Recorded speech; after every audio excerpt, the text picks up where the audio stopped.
Señor alcalde, estimados concejales, autoridades, queridos amigos y amigas, muy buenos días a todas y a todos. En nombre de la Fundación Daniel Carasso, que dirijo desde su sede parisina, es un placer darles la bienvenida al tercer Premio Daniel Carasso de investigación científica y multidisciplinar en alimentación sostenible. Espero que perdonéis mi acento francés, pero no resisto a la tentación de aprovechar la ocasión de practicar un idioma que aprecio muchísimo. Con el valenciano todavía no me atrevo. La Fundación Daniel Carasso es una fundación familiar de mecenazgo que nació en 2010 en Francia, donde está su sede principal. En 2014 abrió su delegación en Madrid. La presencia de la Fundación en España encarna el apego de la familia Carasso por su país de origen. Nace con la misión de dar apoyo a iniciativas de dos ámbitos fundamentales que concurren para el desarrollo del ser humano y la creación de condiciones de vida más armoniosas entre las personas y su entorno. El arte para enriquecer el espíritu y la alimentación para sostener la vida. La visión que sostiene todas nuestras líneas de acción es la de un mundo en el que las personas cuidan de su planeta, cuidan de su sociedad y habitan el mundo con conciencia, compromiso y sensibilidad. Buscamos además trabajar con esa misma conciencia y compromiso, acompañando los proyectos que financiamos, aprendiendo con ellos, recogiendo los aprendizajes y asegurando su mejor devolución a la esfera común, en abierto y generando pensamiento colectivo. Enmarcado en la segunda línea de alimentación, el Premio Daniel Carasso, que dimos por vez primera en 2012, es una iniciativa a la que tenemos mucho cariño porque habla de nuestra historia, de nuestra visión y de nuestra manera de trabajar. Este premio español a la investigación multidisciplinar en alimentación es una pieza clave de nuestra estrategia para acelerar la transición hacia sistemas alimentarios sostenibles. Completa una acción de terreno a través de la cual identificamos y apoyamos más de 450 proyectos en España y en Francia desde nuestros inicios, así como una labor de apoyo a equipos de investigación, cátedras y paneles de expertos. Con el premio, ponemos en valor la investigación en alimentación, una manera de trabajarla multidisciplinar, colaborativa e innovadora. Y unas personas que con su compromiso dibujan el futuro de nuestro planeta y nuestra sociedad. Los dos premios anteriores fueron otorgados a dos mujeres. La doctora Jessica Fanzo, por sus trabajos sobre la relación entre la biodiversidad agrícola y la cobertura de las necesidades nutricionales en los países del sur. Y la doctora Tara Garnett, por su trabajo sobre los múltiples vínculos entre los sistemas alimentarios y las emisiones de gases de efecto invernadero. Hoy, no seré quien desvele el nombre de la persona que recibirá el premio, pero sí os puedo decir que ella también es mujer. Nuestro tercer premiado es una premiada, y para darle la bienvenida, qué mejor que un panel de mujeres.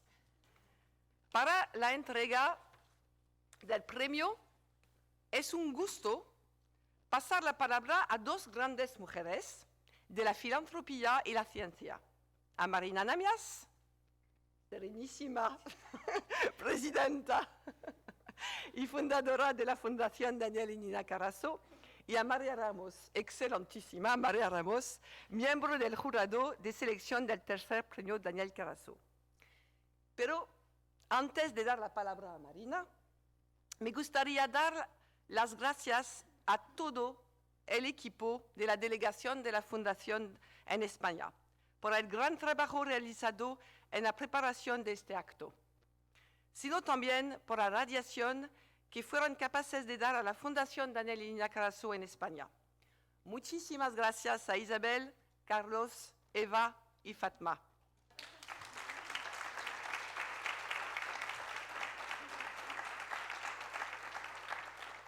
Y ahora, Marina, the floor is yours.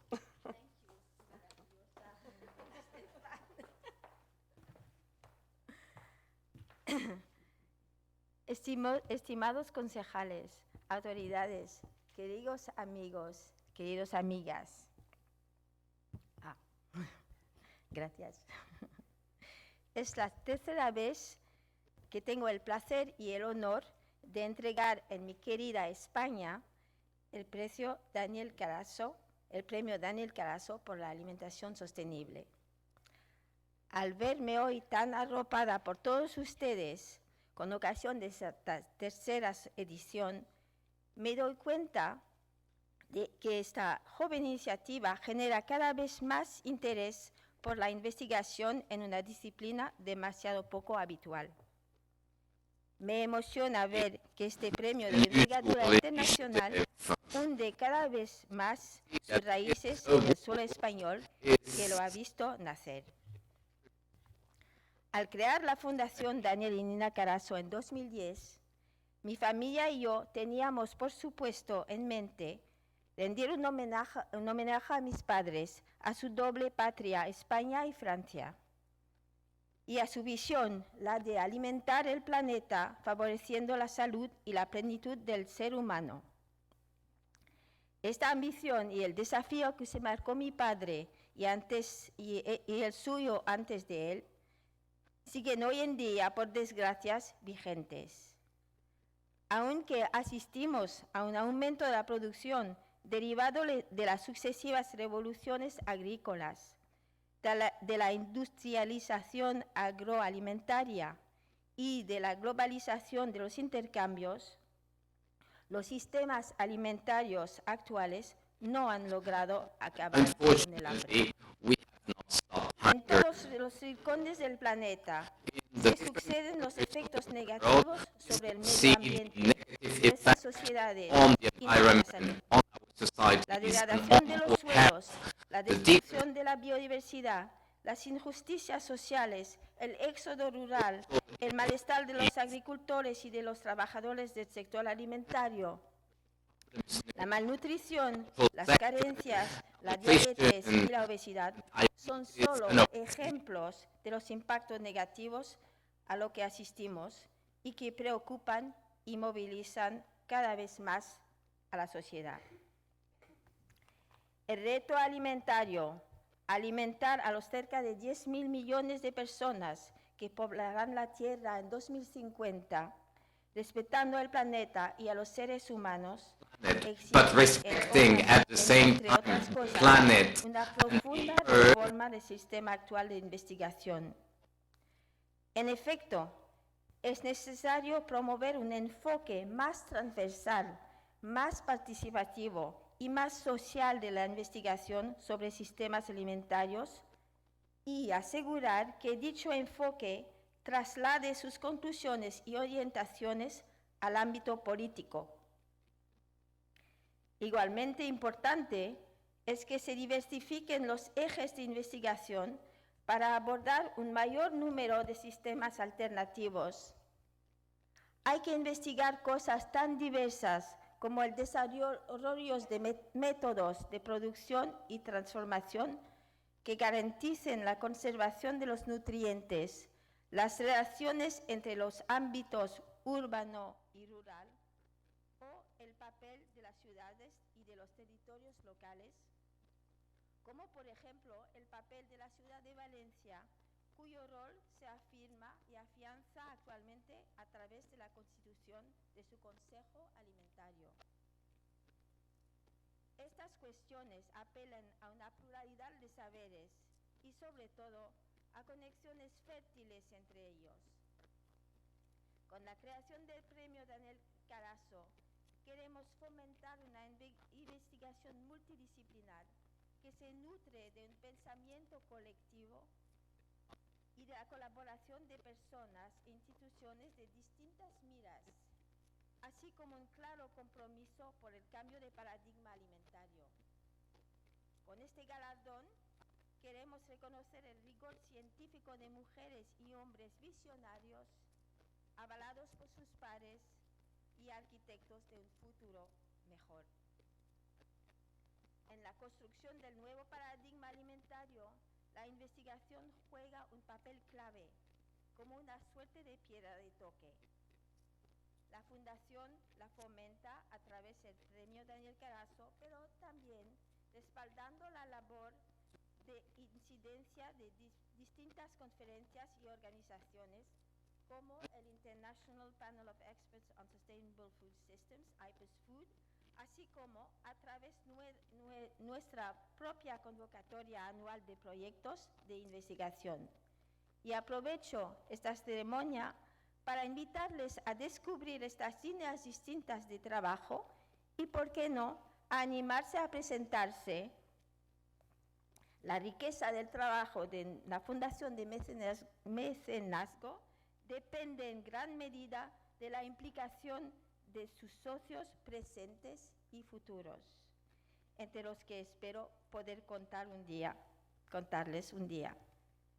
Sin más demora, permítanme pasar la palabra a María Ramos, investigadora en el ámbito de las metodologías de investigación colaborativa para mejorar la biodiversidad cultivada y las políticas de alimentación y agricultura sostenibles en el Instituto Nacional de Investigación Agraria y Alimentaria y miembro del jurado de selección del tercer Premio Daniel Carasso, en el cual se contaba este año con la segunda laureada, Tara Garnett, con quien la Fundación queda en deuda.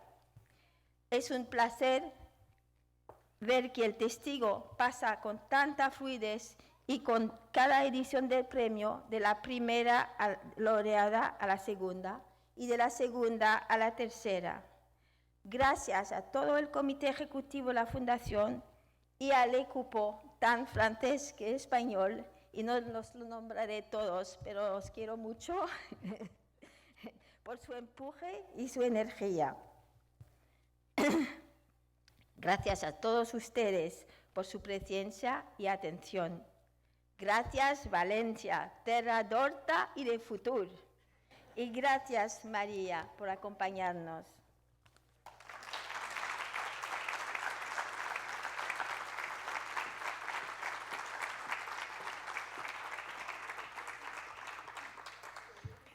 Muchas gracias, Marina. Buenos días a todas y a todos. Para mí es un placer estar aquí hoy en representación del jurado que ha concedido el premio este año y querría explicarles un poco los objetivos y los motivos por los que hemos hecho la elección en la edición de 2017, ¿no? Bueno, el motivo que nos trae hoy aquí, como ya han comentado Marina, no es otro que seguir impulsando el derecho a una alimentación justa y sostenible en un contexto de crecimiento global, ¿no? No olvidemos nunca que estamos dentro de esta vorágine, ¿no?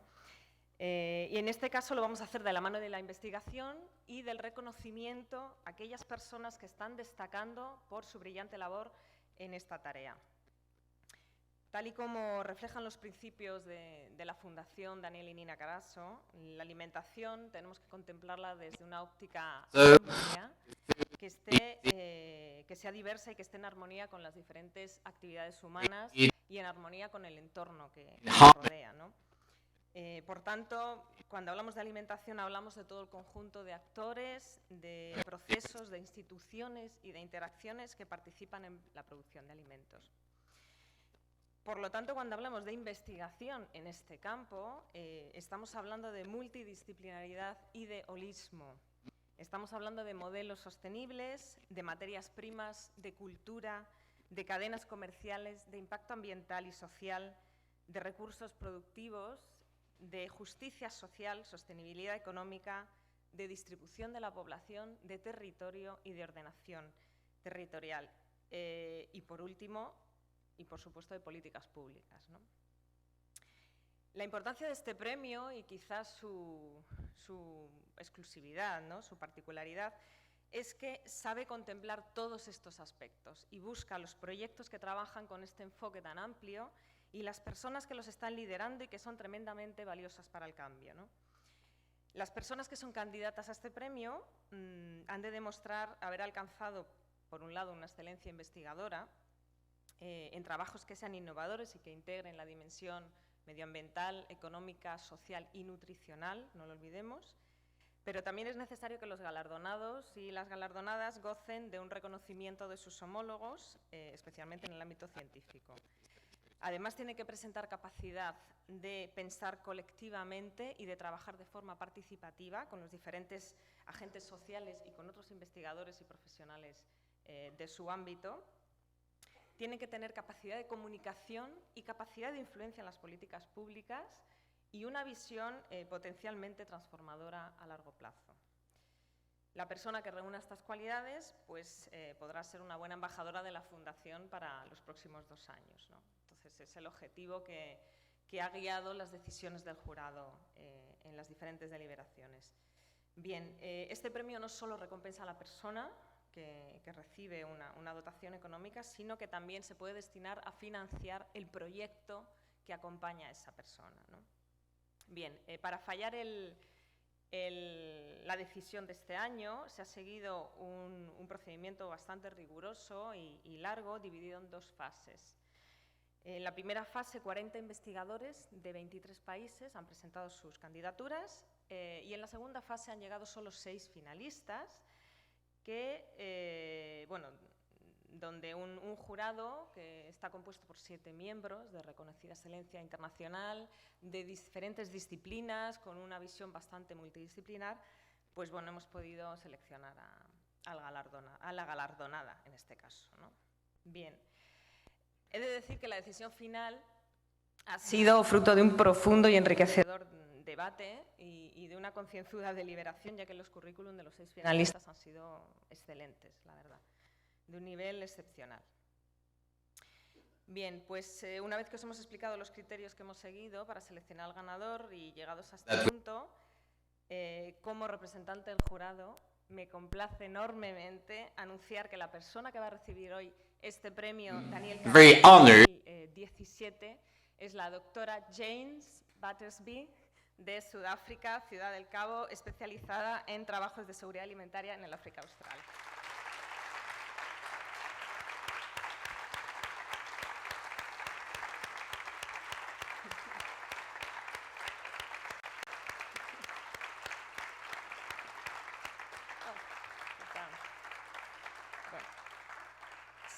Voy a introducir un poquito a Jane. Jane es geógrafa urbana, desarrolla su trabajo en el Centro Africano. My name is Jane Battersby. I'm a researcher at the African Centre for Cities at the University of Cape Town. I'm an urban geographer by training and I've been working on food security and food systems and food governance for the last 10 years or so. We know that African cities are changing rapidly. We know there's rapid urbanisation, we know there's expansion of populations, of encroachment onto agriculture. De la Universidad de Ciudad del Cabo, en Sudáfrica.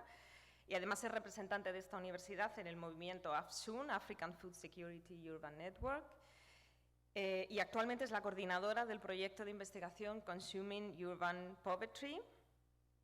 Los motivos que nos han llevado a seleccionarte, Jane,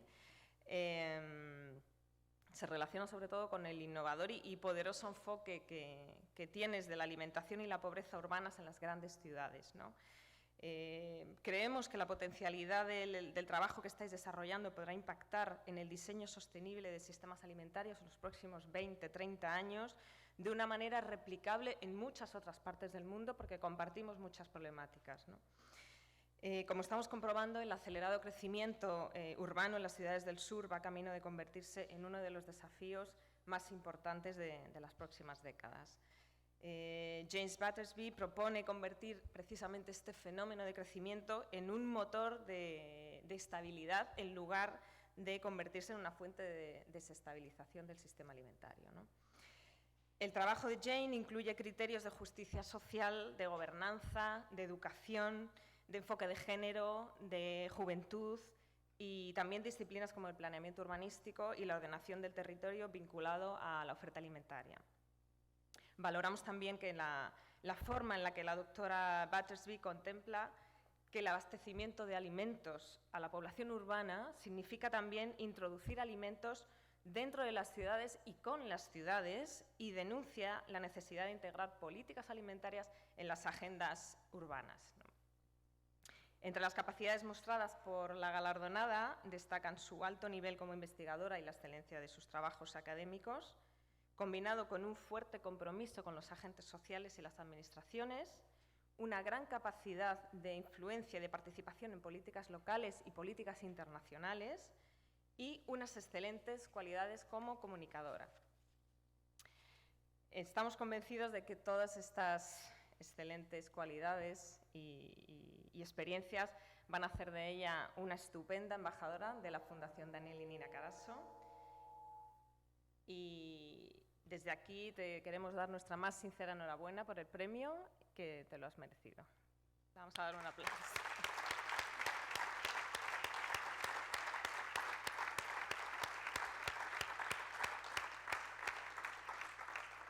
Bueno, y antes de dar paso a Jane para que nos cuente su trabajo, vamos a ver un pequeño vídeo que nos va a contextualizar un poco lo que están realizando en Sudáfrica.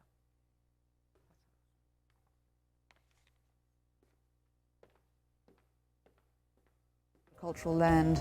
We know that there's major investment by developers, so there's all these changes happening, and oftentimes they're seen as quite disparate and disconnected.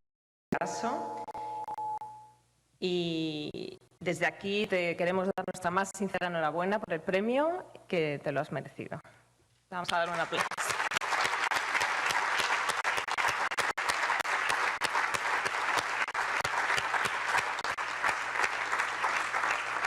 Bueno, y antes de dar paso a Jane para que nos cuente su trabajo, vamos a ver un pequeño vídeo que nos va a contextualizar un poco lo que están realizando en Sudáfrica.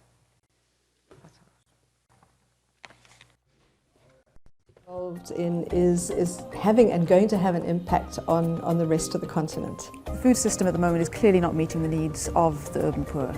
We're seeing very high levels of, but we've realised if you look at the angle of food, you start to see all these sort of connections.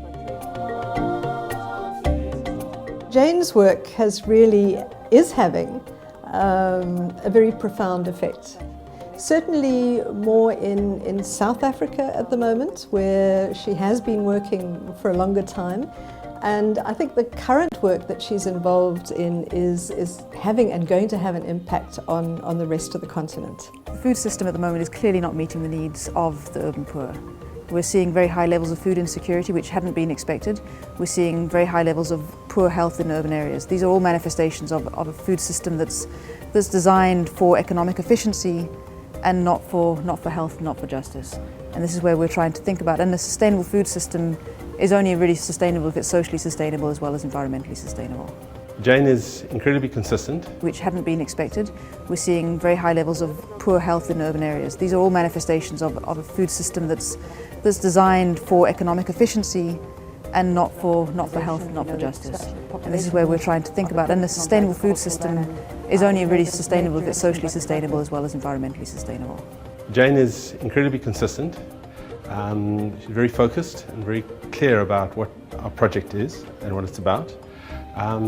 Jane straddles the interesting role between academia and the deep rigor of the work and activism, and that also allows us to engage in a number of different areas. She is kind of someone who is critical, she's proactive, and she's also a change maker. You can describe her as such because I think what she's interested in doing is trying to push an agenda of urban food security matters, food system issues to get space and then voice within the policy making environment of She's very focused and very clear about what our project is and what it's about.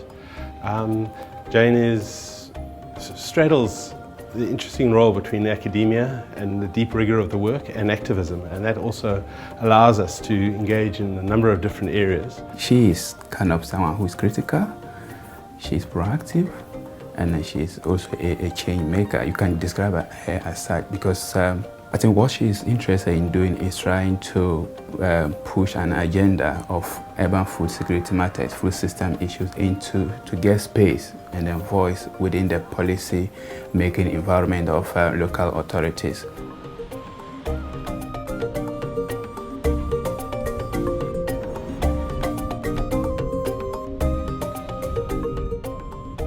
It was a huge surprise when I got the prize. I was just celebrating. Local authorities.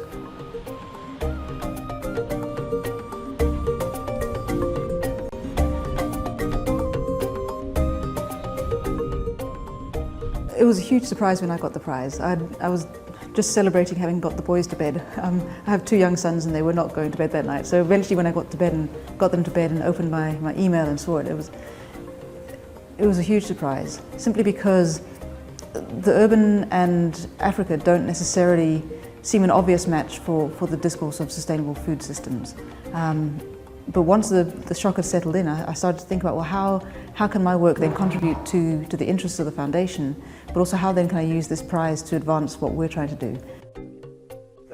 Boys to bed. I have two young sons and they were not going to bed that night. So eventually when I got them to bed and opened my email and saw it, it was a huge surprise. Simply because the urban and Africa don't necessarily seem an obvious match for the discourse of sustainable food systems. But once the...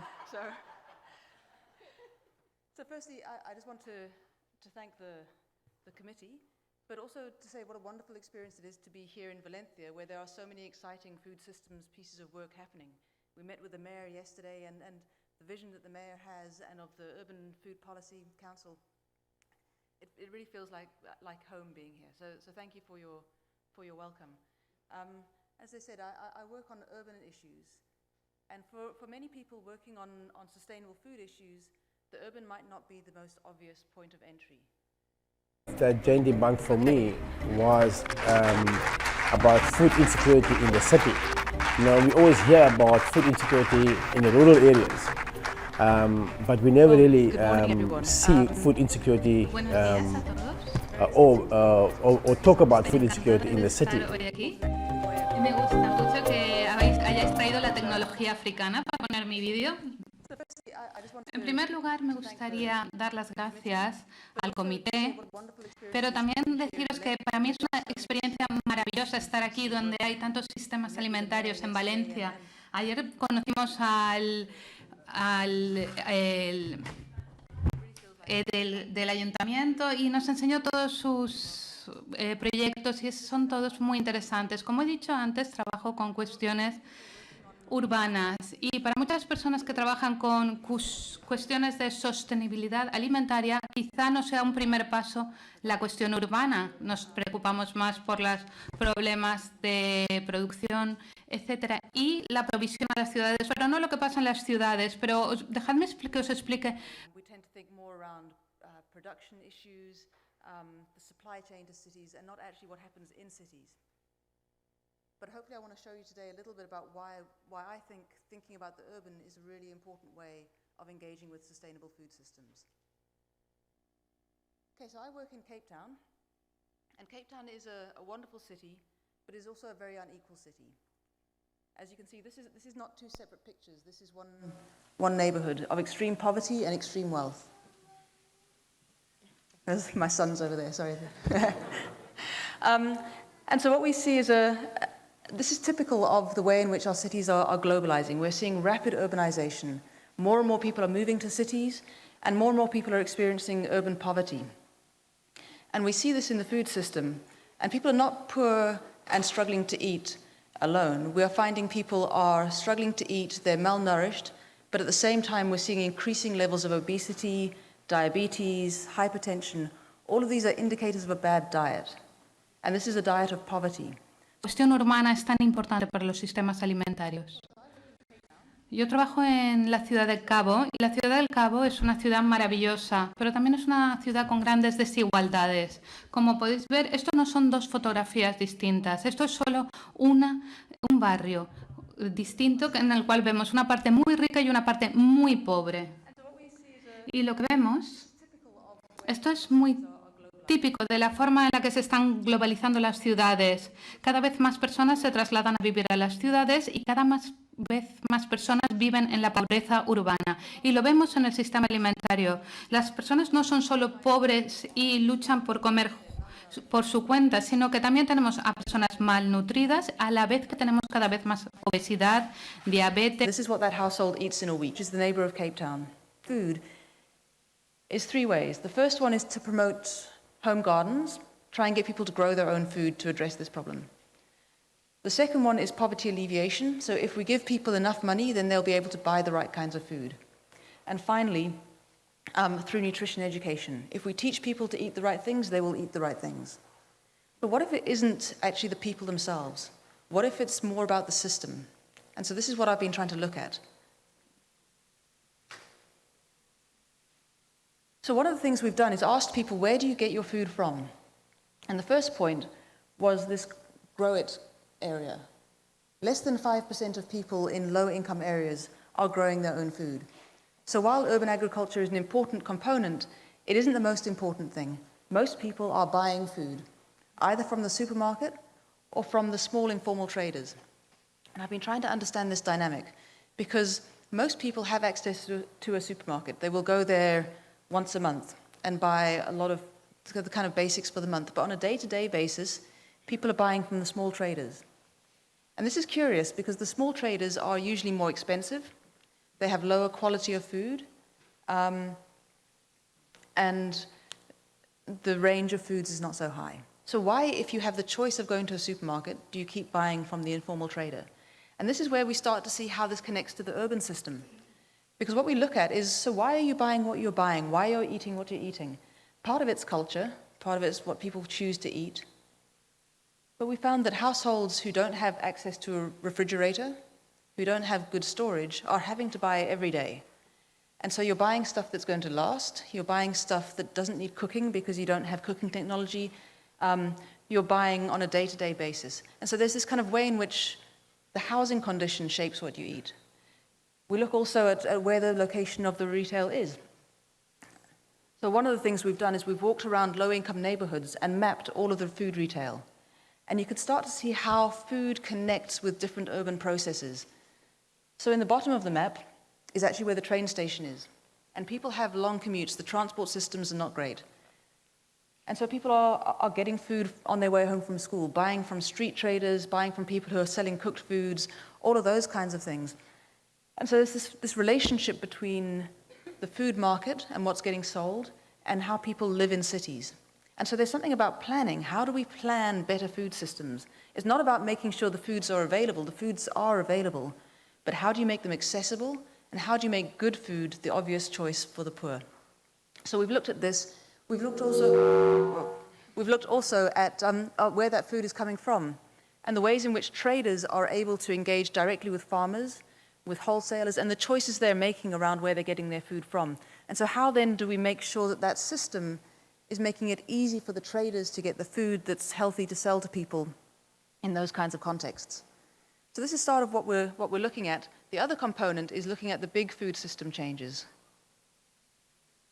And so one of the big phenomena in France, in Spain, in Europe, are access to food. We almost have the reverse in the Cape Town context in Africa. What we are seeing is the explosion of the supermarket. So this is Cape Town in 1994. Each green dot is where a supermarket was. And that's the picture in 2013. The system is changing rapidly. And people think the supermarkets bring healthier food. The reality is when the supermarkets go into low-income areas, they merely bring Coca-Cola, chips, high-processed food. And so in some ways, this is changing the diet. And what they're doing is they're crowding out the traders who are already there. And the poor, we know, depend on those traders. So we need to understand how the informal sector and the formal sector interact. We need to understand what's driving these changes. You know, why is it this is happening? What it is about urban planning. Okay. Because what's happening is that the people don't see the food system as being a formal system and an informal system. They see them as interacting. So here, this is a ShopRite, a supermarket in Zambia, and you can see the informal traders are sitting outside, and the consumers use both interchangeably. But when the policymakers work, they see them as two different things. So we need to help to understand seeing this is a single system. So what the basis of my work is doing is saying the food challenge in urban areas is real. The food challenge in urban areas is increasing. Yes, it's about poverty, but it's also about some structural problems in the food system. It's also about the inequalities in the urban system and how the urban system and the food system interconnect. Which means it's not just about production. And it's not just even about the supply of food coming to cities. It's about all these things that interconnect. And so for me, this is a really exciting opportunity because it means that we now have many more ways of thinking about how you address building sustainable food systems and addressing food insecurity. So in the old days, we focused at the household level for food insecurity, and all the interactions and all the interventions were focused on the household scale. But now if it's an issue of the system, then we can do things differently. So then it's around, okay, we need to understand the household characteristics, but we need to understand spatial planning. We need to understand transport planning. We need to understand how the education system works. We need to think about sort of the mega trends of climate change. My husband is a climatologist, so I'm always trying to think that kind of climate angle. Think about how the urban system operates, how the food system operates.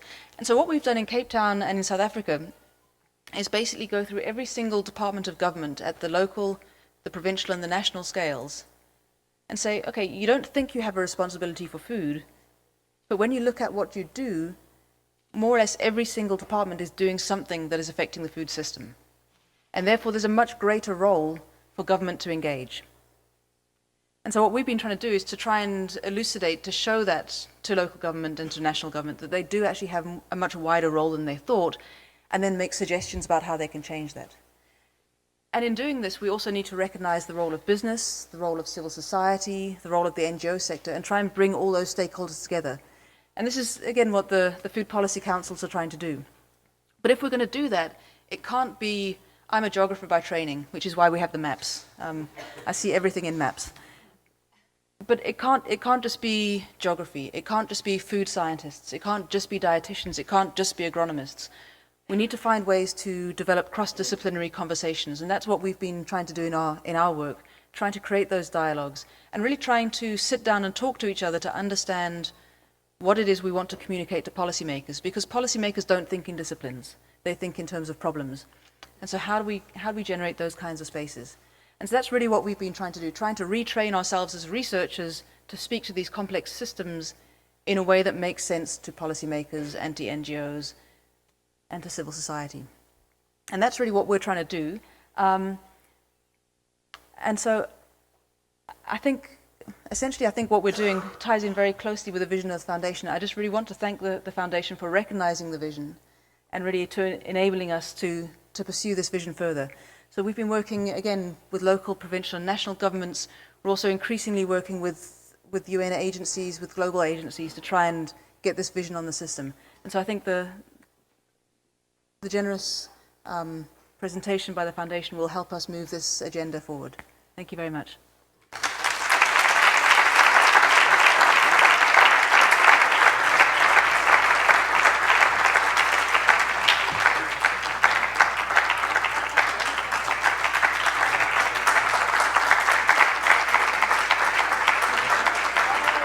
Once I settled in, I started to think about, well, how can my work then contribute to...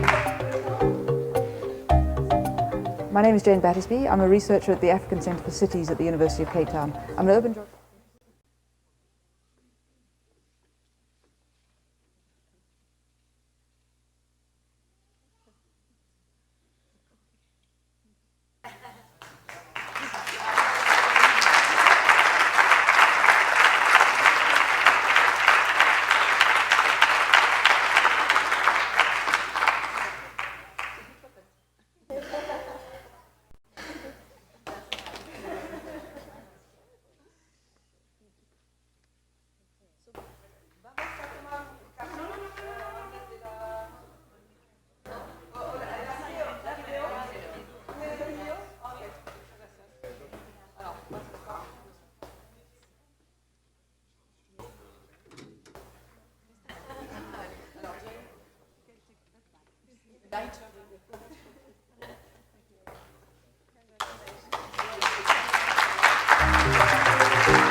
My name is Jane Battersby. I'm a researcher at the African Centre for Cities at the University of Cape Town. I'm an urban geographer by training, and I've been working on food security and food systems and food governance for the last 10 years or so. We know that African cities are changing rapidly. We know there's rapid urbanization, we know there's expansion of populations, of encroachment onto agricultural land.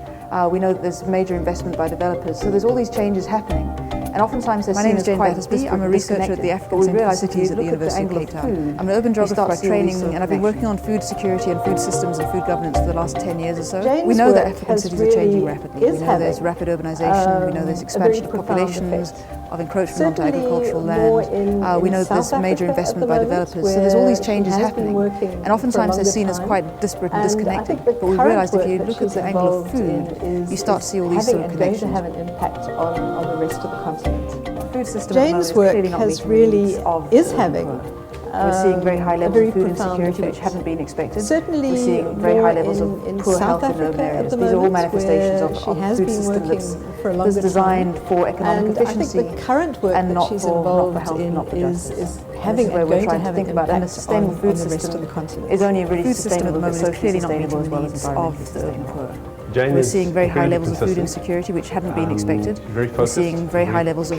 poor health in urban areas. These are all manifestations of a food system that's designed for economic efficiency and not for academia and the deep rigor of the work. We're trying to think about, and a sustainable food system is only really sustainable if it's socially sustainable as well as environmentally sustainable. Kind of someone Jane who's is critical. incredibly consistent. She's proactive. She's very focused, very clear about what you can our describe project is as such, because I think what she's interested Jane in doing is trying to straddles push the an interesting agenda role between of academia food and the security deep rigor matters, of the food work system and issues activism, into and that also get space allows us and to voice engage within in the a number of policy, different areas. making environment kind of local authorities.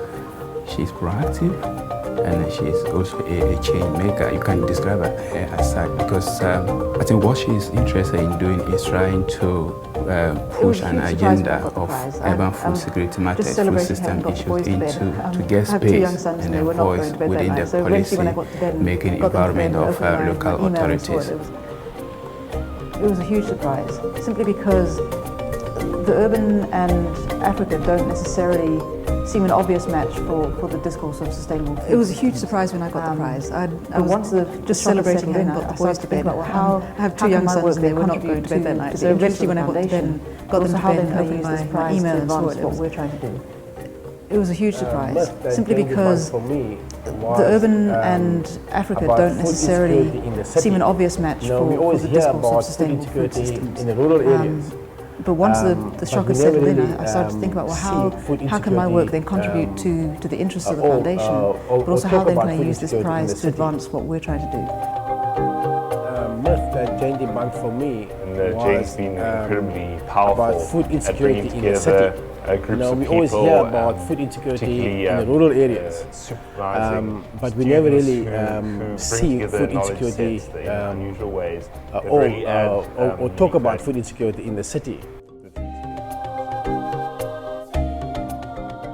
And Jane's been incredibly powerful at bringing together groups of people, particularly supervising students who bring together knowledge sets that in unusual ways that really add unique value to the food security conversation. Everyone eats and everyone engages with the food system. Most of us never see it. But if you sit in the city and you watch all the pathways of food that are going on, you think about all the things you eat, suddenly you start to see that you are an agent of change in the food system. And so for a long time we've left it to academics and policymakers. But I think if the general population start to think around the justice of the food system that they're engaging, start to think about their consumption choices, and start to think about the power that they as consumers have, I think we can start to affect some real food system change.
Pues sí. Dímelo, porfa. 96. ¿Sí? 315. ¿Sí? 68. ¿Sí? 10. 27, perdón.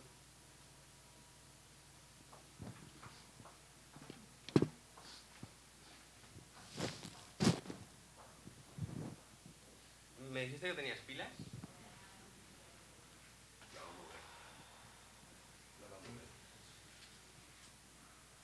No se pueden externalizar las cosas. Ella me estaba diciendo lo del humo, y yo, que no me dio humo, dice que eso lo has dicho tú.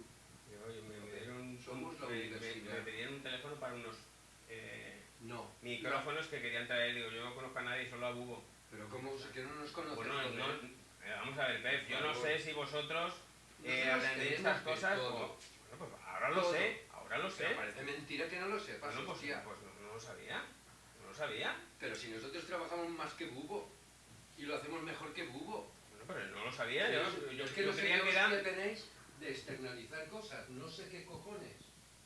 Esto lo organizamos nosotros y aquí vienen técnicos de audio. Los que hagan falta, ya te lo he dicho antes. Esto no puede ser. La van a armar, esto la van a armar y con razón. Esto no es.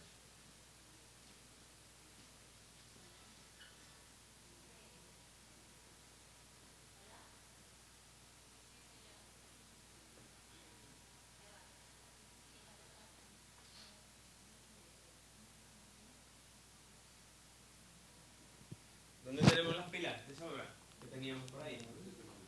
No, que va.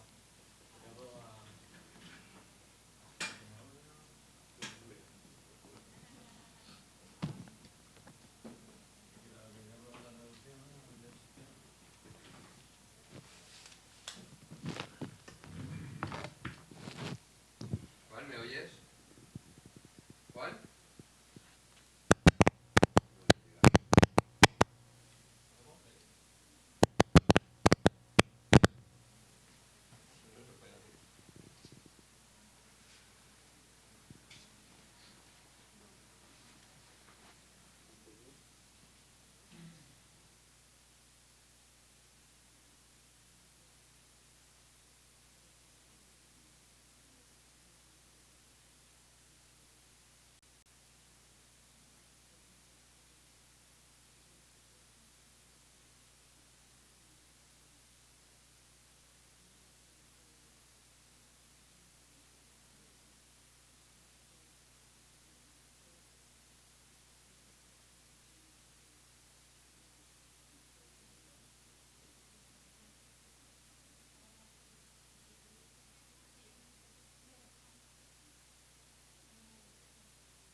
Sí, hola, 1, 2, 3, sí.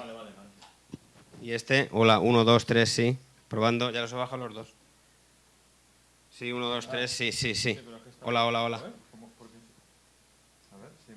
Sí, sí, 1, 2, 3, sí. Sí, sí, sí, sí, sí. Ahora no. Sí, sí, sí, sí, sí, sí. Ahora no. Ahora no. Hola, hola. ¿Sí? ¿Te llega? Pues te llega porque... Sí, sí, sí, sí.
Alimentación sostenible. Ideas que cambian la vida.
Alimentación sostenible.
Porque nuestra alimentación conforma un sistema del que depende nuestra salud, la de la sociedad y la del planeta. ¿Qué podemos hacer? Buenas noticias. Están surgiendo a día de hoy muchas alternativas por toda España. Hay productores que se decantan por la agroecología, el respeto de la biodiversidad y el bienestar animal. Diversifican su producción y fuentes de ingresos, transforman directamente los productos y se acercan a los consumidores. Algunas empresas agroalimentarias se abastecen con productos locales y ecológicos, reutilizan los productos no vendidos, forman a personas en situación de precariedad y eligen modelos de remuneración éticos. Juntos construyen cadenas de valor más justas, transparentes y eficientes en cuanto a recursos naturales.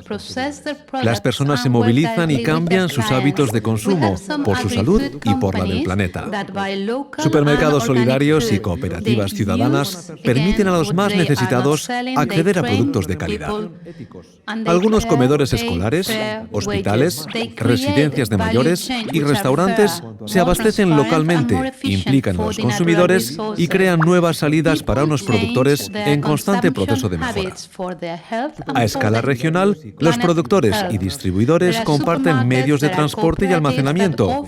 Administraciones locales se comprometen reuniendo a los distintos agentes en torno a proyectos alimentarios colectivos basados en la confianza mutua. Hay investigadores que se implican en la definición de proyectos de campo con distintos agentes y asociaciones para abordar los desafíos a los que se enfrentan, acompañándoles en su resolución. Estas innovaciones abren el camino hacia sistemas alimentarios sostenibles que responden a las necesidades de los consumidores y respetan el medio ambiente. Todavía minoritarias, conforman un movimiento de fondo que revolucionará nuestras sociedades. La alimentación pone en juego la justicia social, la salud, la paz, el medio ambiente y el pleno desarrollo de las generaciones futuras. Frente a la urgencia climática y a las crisis sociales, la transición alimentaria debe convertirse en una prioridad para las personas e instituciones que toman las decisiones. ¿Y qué puedo hacer yo? Como consumidor y ciudadano, puedo cambiar mis hábitos, dar ejemplo y sensibilizar a mi pescadera, a los restaurantes a los que voy, a la empresa donde trabajo y a los políticos que me representan. La transición empieza por mí. Para las personas food transition has to be a priority, both for institutions and citizens. Alimentación sostenible. Ideas que cambian la vida. I can change my consumer behavior. I can raise awareness among the people I live with, politicians and everyone. Transitions begins with me.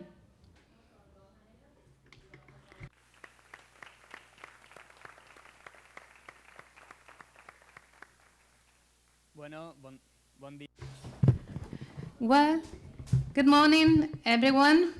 Welcome to Valencia. My name is Enrique Navarro. I am an organic farmer. And first of all,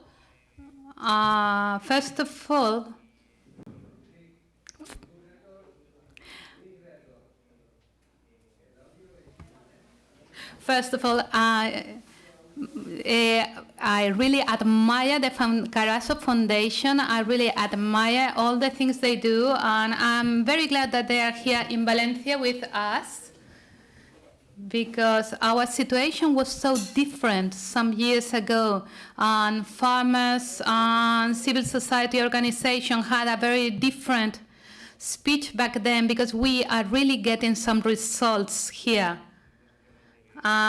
We are trying to face food policies from a different point of view and sharing it with other people. Well, it seems that sometimes words are more than words. We are talking about food system sustainability, and there are words which might have been overused. And some other words can be new, like being resilient, or holistic vision, holistic approach. It is one of the things we are going to talk about today, because we have an expert panel here coming from different spheres. And we are going to try to share the different visions they have about food policies and about food system sustainability. Well, we are going to talk about all these words from very different points of view. And apart from the people who are sitting here with me at the panel, there is some people here in the audience, like Dani Lopez, who is a farmer from Madrid, that's saying beneath the concrete on the cities, there's farmland. And he works in the organization Entre Tantos. They lead lots of projects. We also have here with us today Vicente Domingo. You know that Valencia is the capital of sustainable food in 2017. And Nelsa is here as well. I just met him. He's coming from Brazil, representing Unisol, which is it's a cooperative with more than 1,000 cooperatives from Brazil, and in La Banda as well, that's coming from Andalucía. Both them and any of you in the audience can ask whatever you want to our panelists. Please ask for a card and they will give the cards to us. This, as far as housekeeping was concerned. Let me introduce you the different people we have here today. First of all, I have José María Álvarez Coque. He is an agricultural engineering from the Polytechnic University of Valencia. For those who have studied there, like myself, he's a really good reference. And he's teaching there regarding innovation and agricultural and food policies. He's been working for the European Commission and the Parliament, and he's been working as well for FAO. And between 2013 and 2017, Professor Álvarez Coque directed Challenges, which is an online course open to the participation of 14,000 students from 80 different countries about the future of agriculture and food. Then we'll have Piero Carucci. He's an old friend. He's living in Valencia for many years now. And he is an expert in rural development and agroecological food, and he is working at the CERAI, which is the Center for the Research, International Research on Agriculture Studies. We have also Andrés Montero, who's also an agricultural engineer, and he has worked with cooperatives mainly. He's been working for more than 12 years in management of innovation. He now works in the development of a strategic alliance among cooperatives of vegetables and fruit from Almería, and with the collaboration of Cajamar and Ispactec. And then, following the order, then we have Inés Jordana.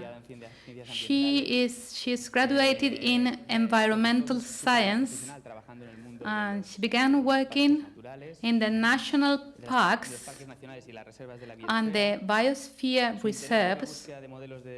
He's been looking for sustainable development models, so she took a master's in sustainability management of the rural areas in Madrid, and then she's been working in Romania and in Spain, and she's been working for the European Commission. She came back to Spain 1 year ago, and she works for the Spanish Society of Ornithology. Then we will have Alma María Palau. She's the president of the General Council of Dietists and Nutritionists of Spain, as well from the Valencian region. She's an honorary member of the Spanish Academia of Nutrition and Dietists, and she's the director of NUNUT, which is they work with educative and printing materials, and she's a dietist and nutritionist at CUNFF. And then we'll have a Jane Batusby, the laureate today, and you had already the chance to have her introduced to you. So then we can have a first intervention on both the important issues today. What's for you the sustainable agri-food model? And do you think that a territorial vision, as Jane showed us, a territorialized vision as we have been developing in the Valencia Huerta, which is the land farm around Valencia, in which we have cooperatives and the links to the city, we have been focusing on land and territory. Do you think that this is a good approach for the sustainability of food systems? No se escuche bien. Sí. Hola. ¿Sí? A ver. No. Sí, sí. Hola. Hola. María. ¿Micro? ¿Estará apagado? Bueno, vale. Hola. Hola, buenos días. Buenas tardes. Good morning. Have some technical problems. Muy bien. Bueno, ya no diré otra vez lo de buenos días. So good morning for the third time. So I would like to thank the opportunity to share this space with very well-known expert, and I identify myself with their objectives. And I would like to thank the Foundation Daniel and Nina Carasso for this initiative. We are here in a historic space of Valencia, the Botanic Garden. It is a space that was given to the university in 1802 and promoted by the Social Economic Society Friends of the Country. So it was a nice collaboration that we are repeating today during the 21st century. It's a collaboration between stakeholders at the end. I would like to congratulate Jane, because when we are listening to her experience from so far away, but at the same time so close, as far as the problems are concerned, and we see the alternatives that are available, we can learn a lot from each other. So congratulations for this award again. When we are talking about territorialized systems, and when we try to find out if they represent the solution, well, it's true that we have a food problem, we have the right to food, sustainable development, zero hunger, but we have to see how we can find that food, how we are going to produce it. And this is when we are wondering if the territorial systems are the solution. We can talk about several producing areas, producing food with a high productivity, far from other areas, those food desert that Jane referred to before. But it's interesting to see why we should follow this territorial system methodology. And I would like to stress a few elements in favor of those territorialized systems. On one hand, there is one aspect that's not new, and it's an aspect that we have to stress, as I was telling you, when we are talking about the intangible benefits of the heritage of the landscape, because if people were ready to pay to enjoy the Valencian landscape, as well as they are paying for football tickets or for the hairdresser. Well, I'm never going to the hairdresser, as you can see, but I mean, would people be ready to pay to enjoy the landscape of our region? So it's a true intangible benefits. It's a public good that we appreciate, that we like, but there are no elements to protect that landscape. But there are two other aspects that we should also bring in. There is one economic aspect, the delocalization. We are talking about some pressures on the global market towards a new agro-industrial model, a new model that is destroying lots of traditional activities and that has also erased some of the industries in the Valencian region. And this industrialization process of the agriculture could also destroy employment in some areas of the territory. So I think that we should include that element in order to reach a social balance. And third element that I wanted to bring in the discussion and to finalize my first intervention, the territorial system makes commitment easier when the consumer knows exactly where the food is coming from, who's behind the production of that food, the right of the people that are participating in that food chain, then it's easier to ask the citizen to commit in favor of that territory.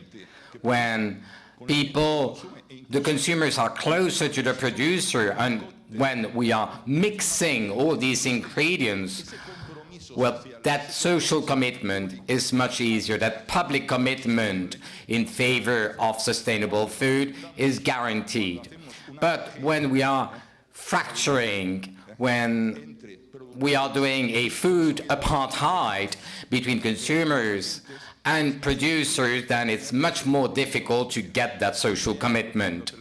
So these are the first elements that I wanted to bring here now. Thank you very much.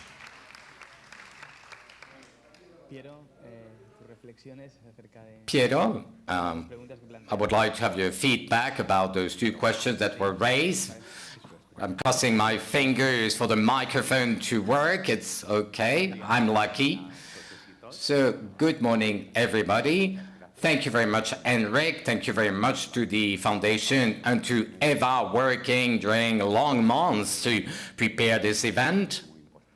I think it's very important. Congratulations to the laureate for an amazing work. It's an excellent work. And Valencians are feeling very close to the work that you've been developing. We have been working during different years in order to reconstruct the food model in this city. So it's a path that is quite similar to the path that has been created in South Africa. So I've been very happy, well, to know that the laureate was working in the same way as here in Valencia.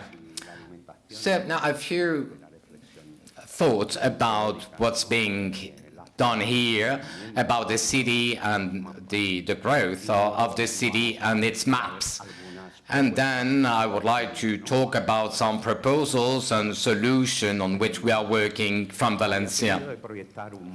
I wanted to project a map from the city of Valencia. I'm not sure that the map will be projected on time. Yes, I love maps. So that's why I wanted to have a map behind me. So we have here an old map.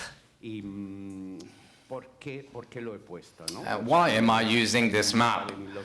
Well, it's a map from 1812. We see a still very small city, but a city big enough, well, to break the relationship with the territory. So it's a city with 100,000 inhabitants, then in the middle of a productive environment that is very strong, that was very strong, with a surrounded by agricultural land of more than 60,000 hectares, and unfortunately it was not enough to feed the inhabitants living in the city. So they had to import products from other regions, like, for example, vegetables from Cuenca or from Murcia. The cereals were coming from outside our region too. So it is the problem of cities. They need to import most of their food. So normally the inhabitants were choosing a place surrounded by lands where they could cultivate and get the food. But the cities have been growing, and the cities are breaking this relationship with the surrounding territory, and it is then that they need food coming from other places.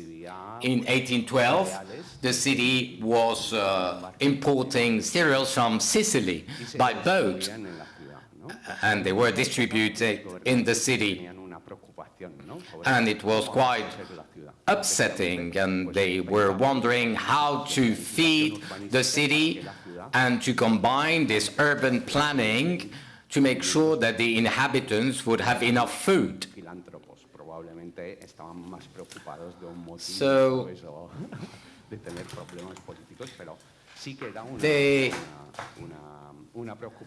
so it was really one of the main problems. They were planning the cities, but at the end, well, it's the own city that were breaking, well, this ideology. They had storage areas in order to guarantee, for example, the supply of wheat. There were several public policies that were designed in order to do so. But as I was telling you, the cities have been expanding, and the productive lands have been disappearing. The vegetable garden, the orchards have been disappearing, and we have entered a new phase, the agro-industrial era. We are breaking the relationship with the territory. The food is produced inside the territory, but the majority of the food is coming from outside the region. Now we have more than 1 million people in the metropolitan area, and the majority of the food is coming from outside. When I say outside, I mean that they are coming from the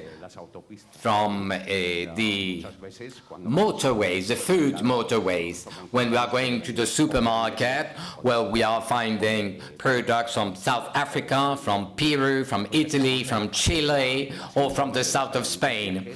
So it's really the traveling food syndrome, and we see that most of the products that are manufactured and cultivated in Valencia are not consumed in Valencia. They are sent to the wholesale market in Barcelona to reach Paris or Berlin.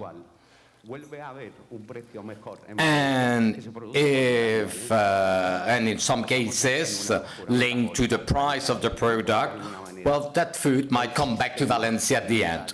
So we see that the food chain is now completely isolated from the territory and only responds to economic requirements. So as Polanyi was saying, the culture is separated from the social world, and the food system have nothing to do with the territories anymore. So we need planning, because when we are designing the urban planning of the city, we are defining all the elements that are necessary for the well-working of the city. Mobility, transport, acoustic elements, well, all the elements. And we are all living and using those elements, but we are also living thanks to the food. And when we are doing the urban planning exercise, when are we including the food? We are never including it. We only think about designing an area with its school, its hospital, and then the market and the industry will come to feed us. And we are 100% sure that it will happen. But this area is very dependent on those industries, and this area is very fragile, and it might have a very strong impact on the area and on the city as a whole.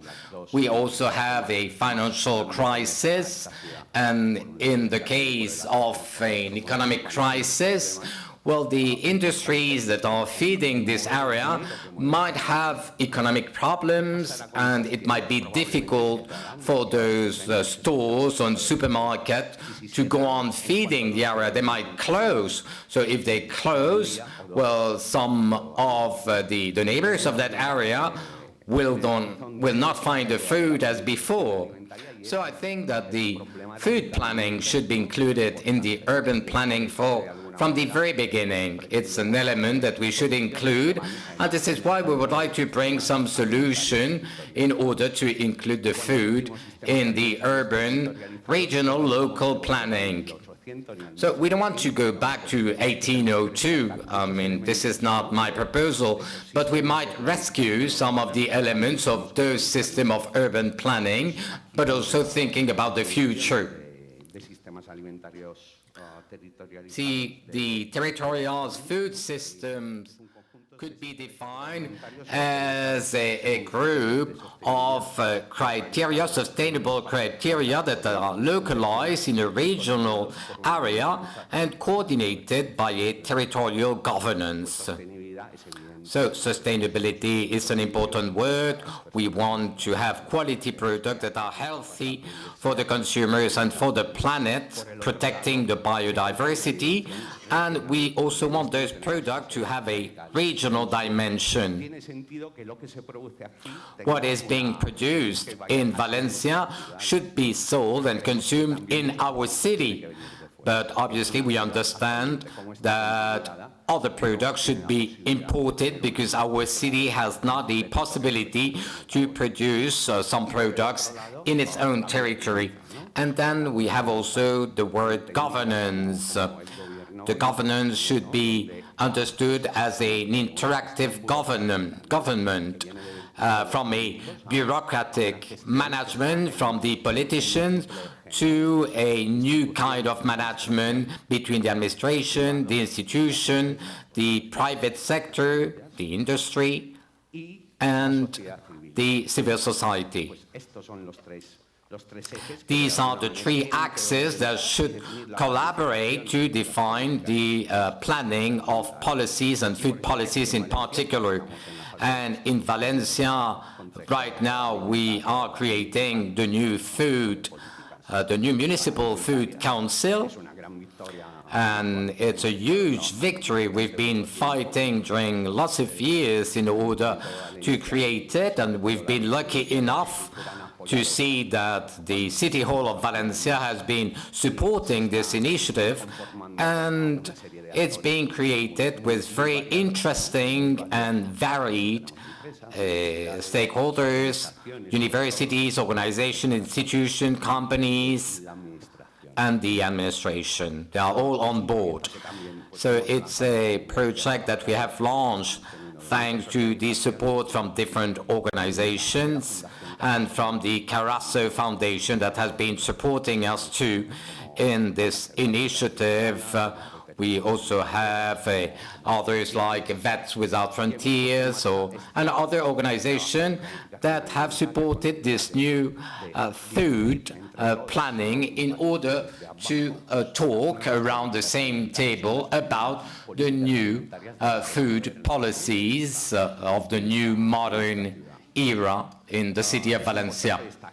So it is important to stress that we also have a technical work being developed around the territorialist food system, and we have to combine the different national policies with the different techniques, diagnosis studies, in order to launch different activities to define a public structure supporting this new territorialized system. So we would like to make sure that some structures are available to the society in order to help us to re-territorialize the food system. So we are talking about the management of waste, trying to transform those residues and those wastes and giving an added value to those residues, to have a purchasing center in order to have a public purchasing system, because, well, more than 180 million euros is being spent in school canteens with products coming from different countries and products that are responsible of unfair situation and social problems in different countries too. So we need to reorganize that, we need to control it, to monitor it in order to progress on our path. So we want to redefine the public purchasing activities with new training courses for the new farmers, and a series of other elements that will contribute to a new proposal of sustainable urban food initiative with the support of the City Hall, but also with the support of all the inhabitants, to make sure that the City Hall accept to face this challenge of strategic planning for food. I think that it is a challenge that has been brought by the civil society, by the society as a whole. And we also have the participation of NGOs and stakeholders. They brought 3 years ago to the City Hall in order to have a reorientation of the food policy. So it's really a victory for the social movement, making sure that all these food elements are included when we are debating about planning. So we should make sure that this World Food Capital year here in Valencia, we must make sure that this opportunity gives us a political framework to make sure that these proposals are becoming a reality and that we can really walk on that path towards a sustainable food system. And that's it. I think I've been speaking too much, by the way.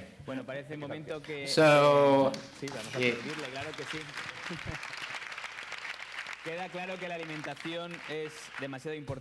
so it's clear that food must be included in different debates and not only left in the market world. So, Andres, what is your perspective about that, those issues? So thank you to Eva, to Isabel, and to the Carasso Foundation. Congratulations to Jane. Unfortunately, the microphone is not working very well. Much better. So I was saying thank you to everybody and congratulations to Jane. after the intervention from Professor Alvarez and from Piero, I'm coming from another world, but I think that my participation might also be interesting, taking into account the sustainability factors of the productive system.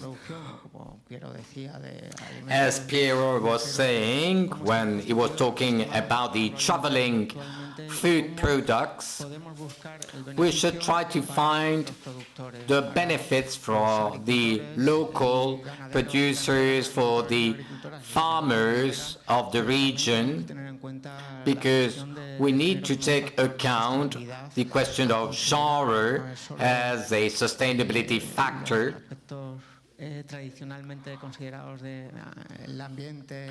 We should take into account the environment, the social, economic development, but also the genre.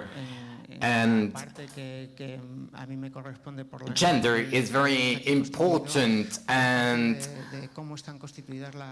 it's interesting to have a look at the agro-food cooperatives to study the structure of the cooperative and its role in the sustainable system.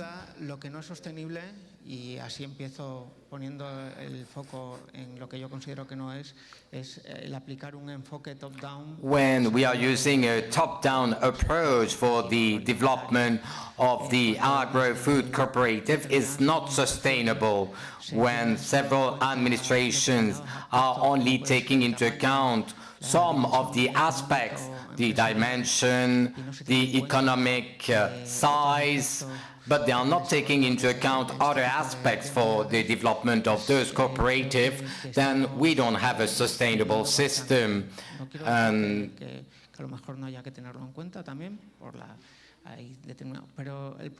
the problem is the analysis of the problem should not only focus on the dimension, on the size, but should also focus on other factors. The participation, the development of a cooperative that represents the fabric of the productive system. And when we are talking about different chains, well, those chains could participate to a more sustainable system, making sure that the citizens are closer to the producers. Anne Glover, who was a counselor to the European Commission, was saying, but we have, for example, was saying that Europe is not a consumption society, it's a citizen society, so we shouldn't deal with the citizen as simple consumers, that we should bring in more factors, more elements, instead of seeing the consumption as the only factor, and the sustainability is one of those elements. So the cooperatives, when we are talking about the dimension of the size, we see that the cooperatives have been developed with a less than participative approach. The structure of the cooperatives have not included the differentiating aspects of the agro-food entity, and instead of doing it, instead of bringing in this heterogeneity, well, they should try to create more lean structures to make sure that we have a true participation of the different partners, of the different producing partners.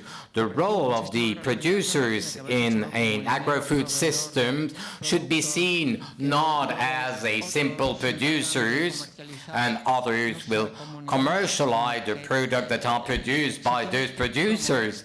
So we should also promote the role of businessman, of owner, of active member of those cooperatives. And as time goes by, well, unfortunately, the role of the producers has been restricted to its producing role only. So we have now structures that are developing the control of their own organization, but they are always more separated from the basis, from the citizen. So in order to create those sustainable food systems, we need more horizontal structures in the cooperatives. And we should also give value to the knowledge. We should gain knowledge from the citizen, from the different cooperatives. The knowledge that we can find in the cooperative is completely different from the knowledge that could be gathered by a multinational, for example, because they are observing daily the work of the producers. So we need this participative approach. We need to promote the knowledge from the basis. Obviously, it's not the only valid knowledge to progress in that sector, because the sustainable agri-food system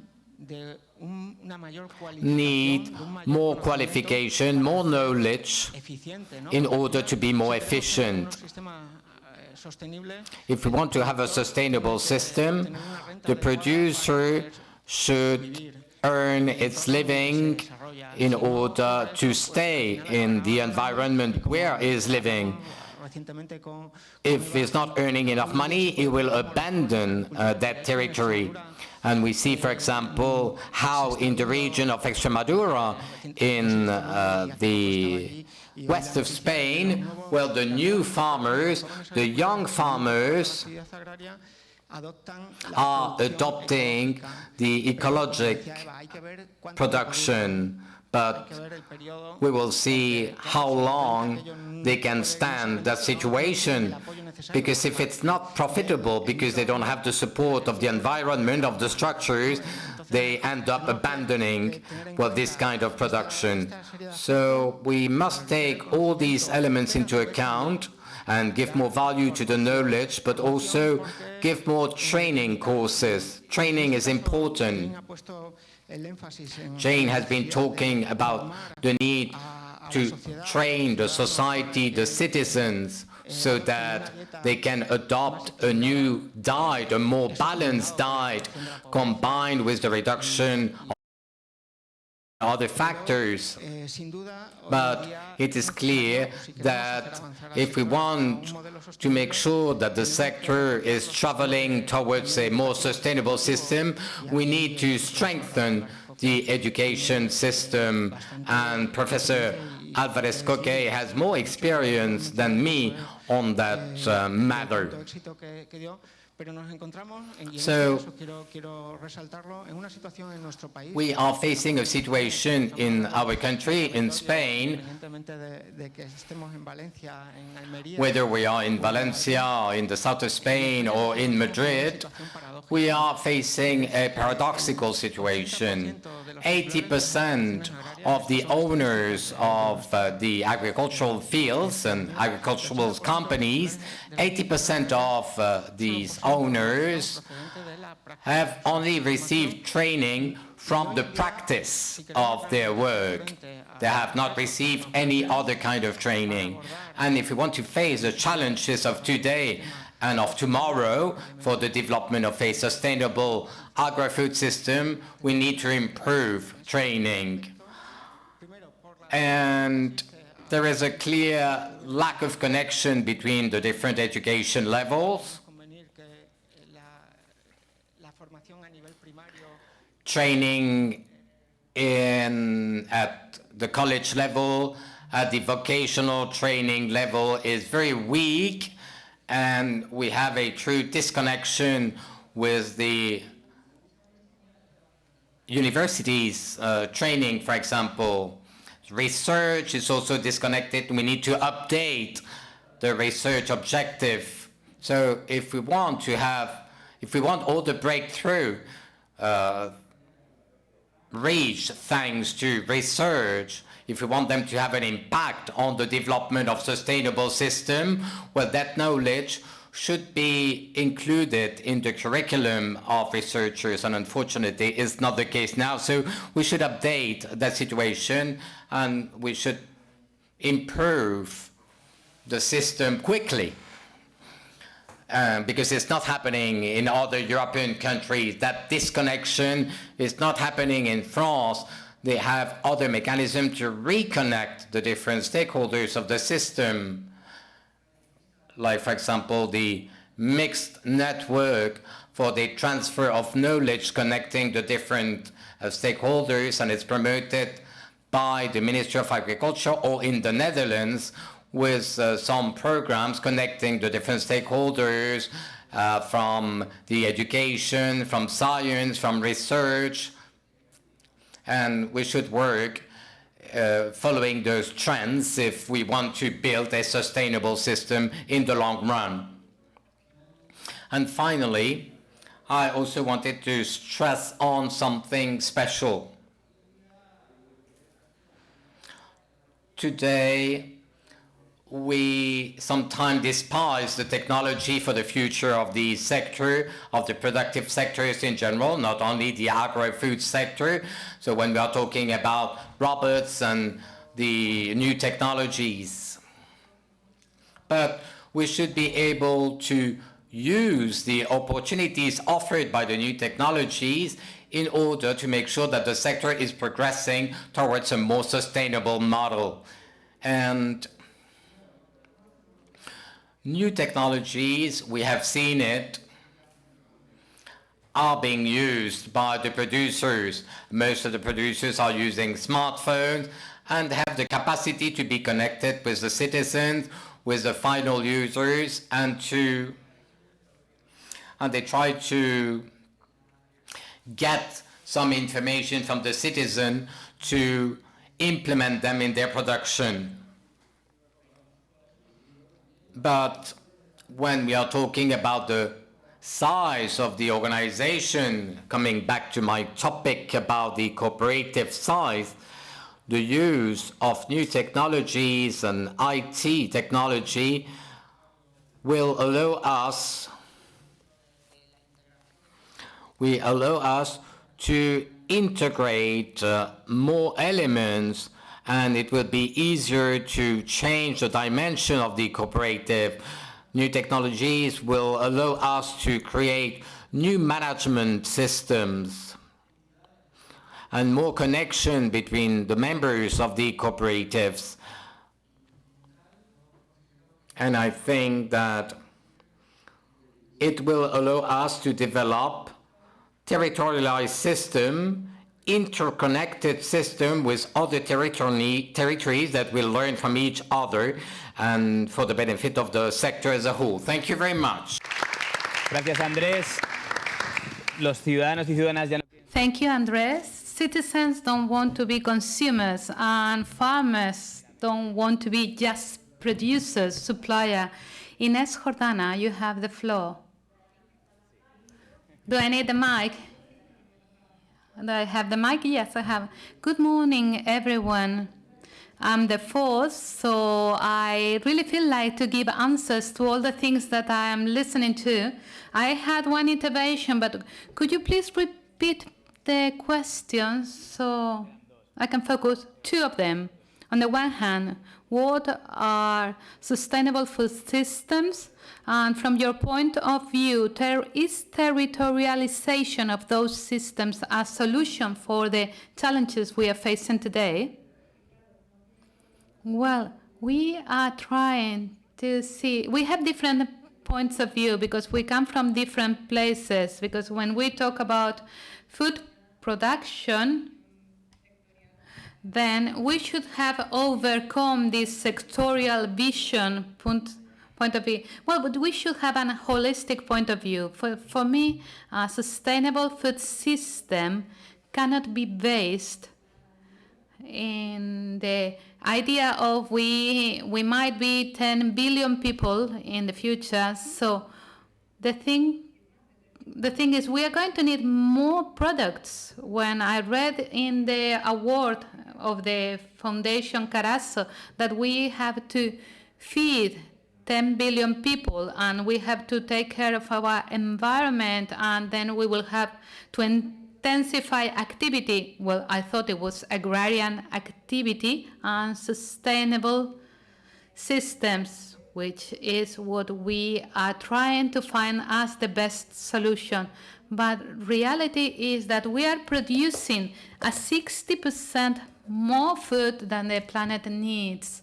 And those food is not reaching the tables of so much people. So if I think about Spain and Europe, even though my expertise is on European food systems, thinking about the whole world, I can think about there is a 78% of farms are family farms. It's not these intensive farms that and these industrial productions that we are trying to foster now.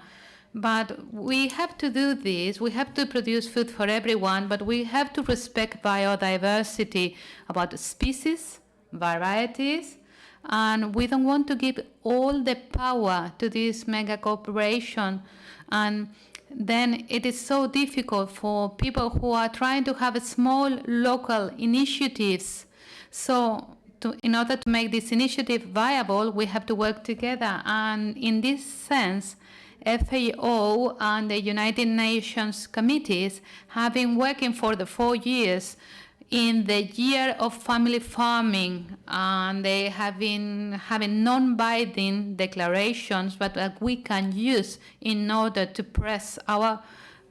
lobby our politicians. And we were talking about cattle and about animals and about everything. What we want is a revolution, and we repeat it and we try to educate. And I'm very, very happy that this foundation wants more intensity in the activity of research regarding sustainable food systems. There's lack of research. We need to research more, but we also have to communicate those research. We also need to educate people. And when I visit different fora, I work for an environmental association right now, and when I go to this fora and they ask you what has to do birds with this, because I work with this ornithology association, and I say it's an NGO that works with the environment. And if we don't want this kind of models, the steering, for instance, internationally, that we are seeing lots of research and seeing if it's viable, let's forget that we are in a sharing plan. We are sharing this planet. And as Piero was saying also, economy in the past years was managing of the household.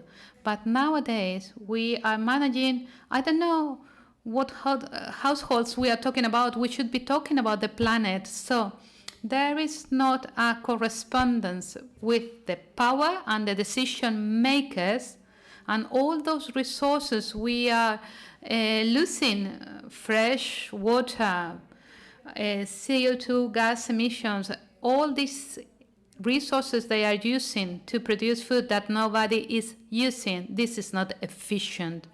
And okay, territorialization can meet the needs of the local people. We have a more plural governance, and so power could be more democratic because more people would have the power, and that would be good for those territories. But let's do not forget that we need a general framework. And we do not only need local and regional policies, we also need some international and European legal frameworks and structures that will help those initiatives to grow and to be respected and to have a place in the market. And that's something that the common agricultural policy in Europe is not promoting. What they are trying is just to keep the status quo, and that's the food, which they are researching what kind of model we want in Europe, because we are having so many things. We are exporting so many products to other countries, and this is something that shouldn't be allowed. Now we have to keep these local initiatives, but not only that. I have to insist that we need some frameworks to support the models. Very well, Ines, thank you very much. Thank you for being brief, because then we'll have more time for questions and everything. Now, Alma. Hi. Good morning. First of all, thank you, Carasso Foundation, for your invitation. Honestly, I told Jose Maria I really feel that I'm nobody here, because all of you are such good experts. You've been researching for so many years, and I'm the representative of nutritionists and dietists, and we just have begun with sustainability. However, I think that our collective have lots of potential for the future, and I think this because we are very young. This career, the formal training has only been at college in 19 years, and so we are like adolescents, and this being so young is an asset for us. And we from the beginning, and we are really shocked about food in the world. And for instance, just one example, last year in October, the World Health Organization said that red meat could increase cancer. They didn't say, they say only that red meat consumption may increase risk cancer in an 80%. Well, for a complete month, I was participating every day in the media, morning and afternoon, defending the World Health Organization. And every day I was listening to awful, I'm sorry because of the word, awful doctors laughing at the World Health Organization. Some months after, I received a budget from the meat industry, because the meat from cow, from pork meat, poultry, all of them had made an association, and they have a communication agency with a budget of 100,000 euros in order to to fight against the WHO declaration. So they say that this company, this small company, had the support of 15 scientific associations from Spain, doctors that were with heart diseases, diabetes, and so on. And they were all saying that the WHO was an exaggeration.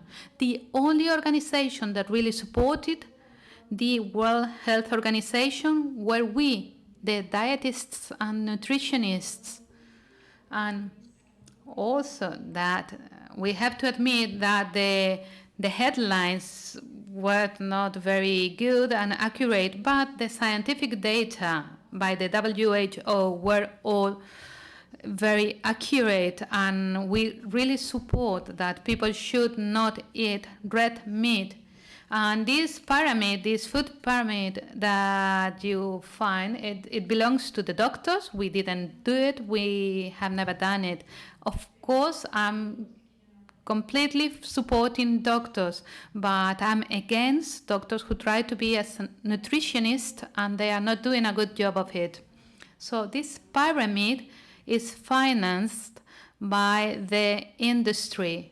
And for instance, you might see beer and wine, and I have nothing against beer and wine, but I mean, having them under that pyramid.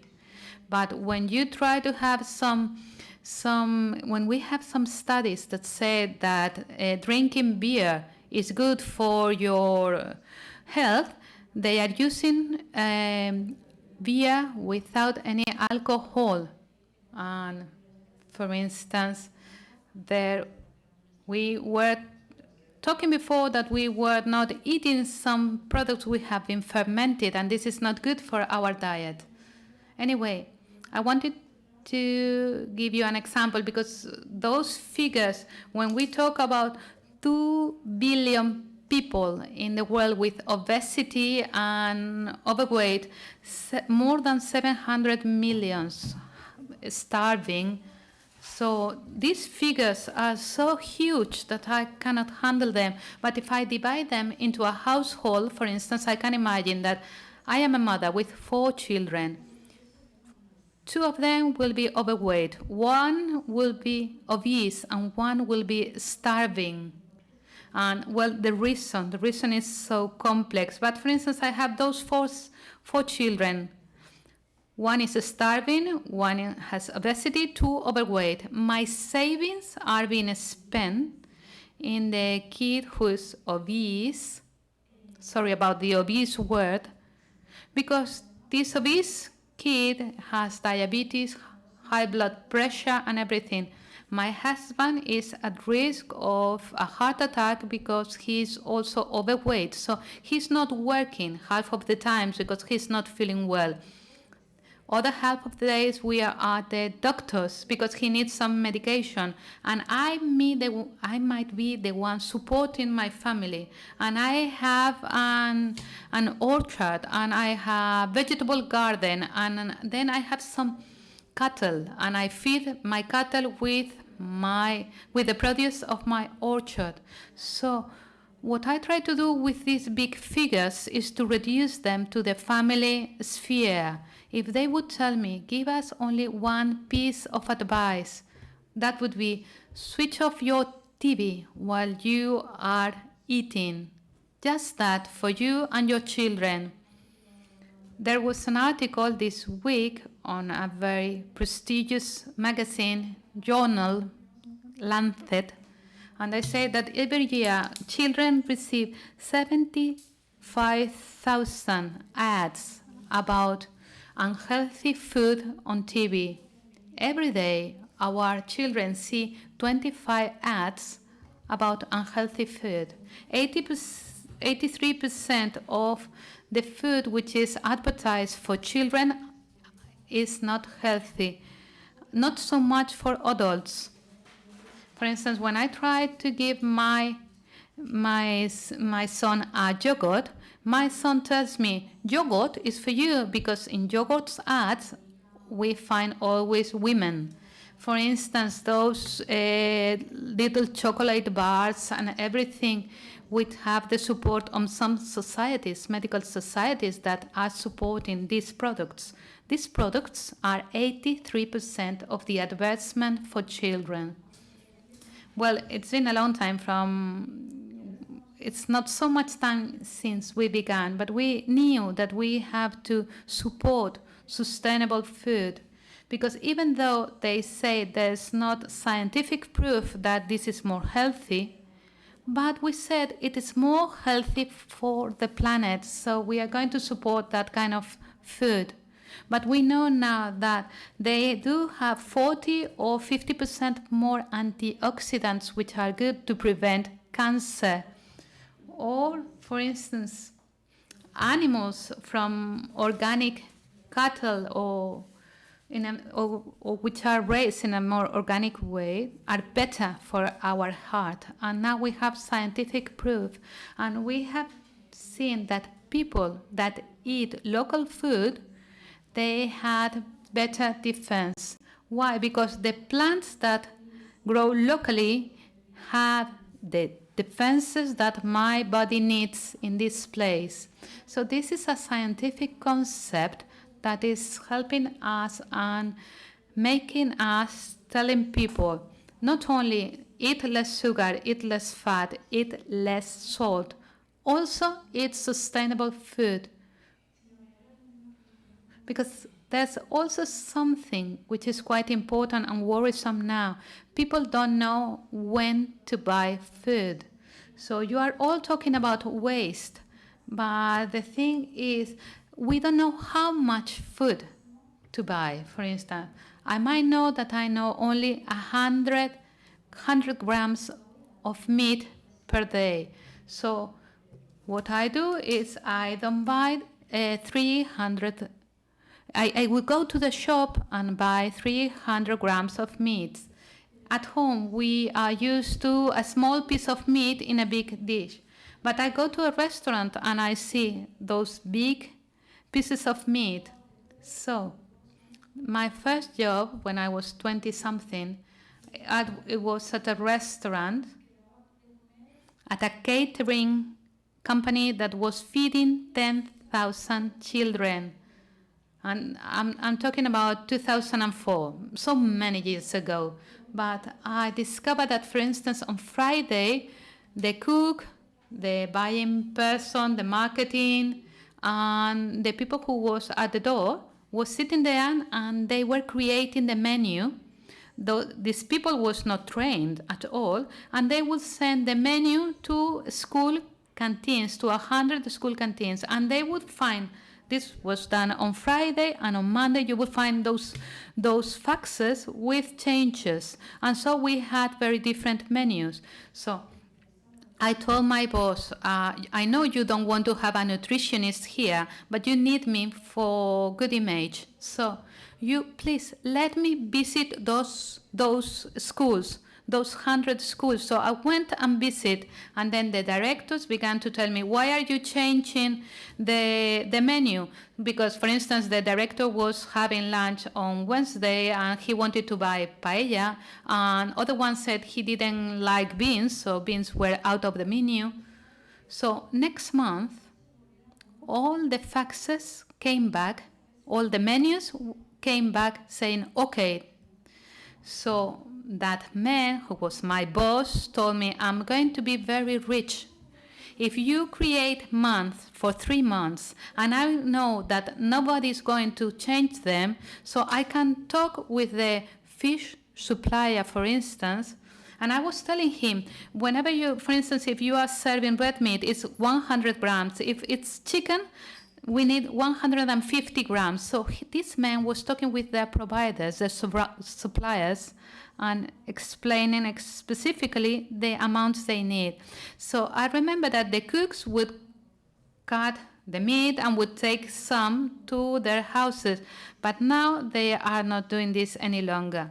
I don't know if this is sustainable, or I don't know if what I'm doing has nothing to do with it, but there was no waste. Maybe I was not so good because the meat producer or the cook were not getting so many advantages, but the amount of food is very important. And the main problem we see is that people don't know what's the healthy serving for their children. They don't know if, for instance, this is enough and we don't need some more food.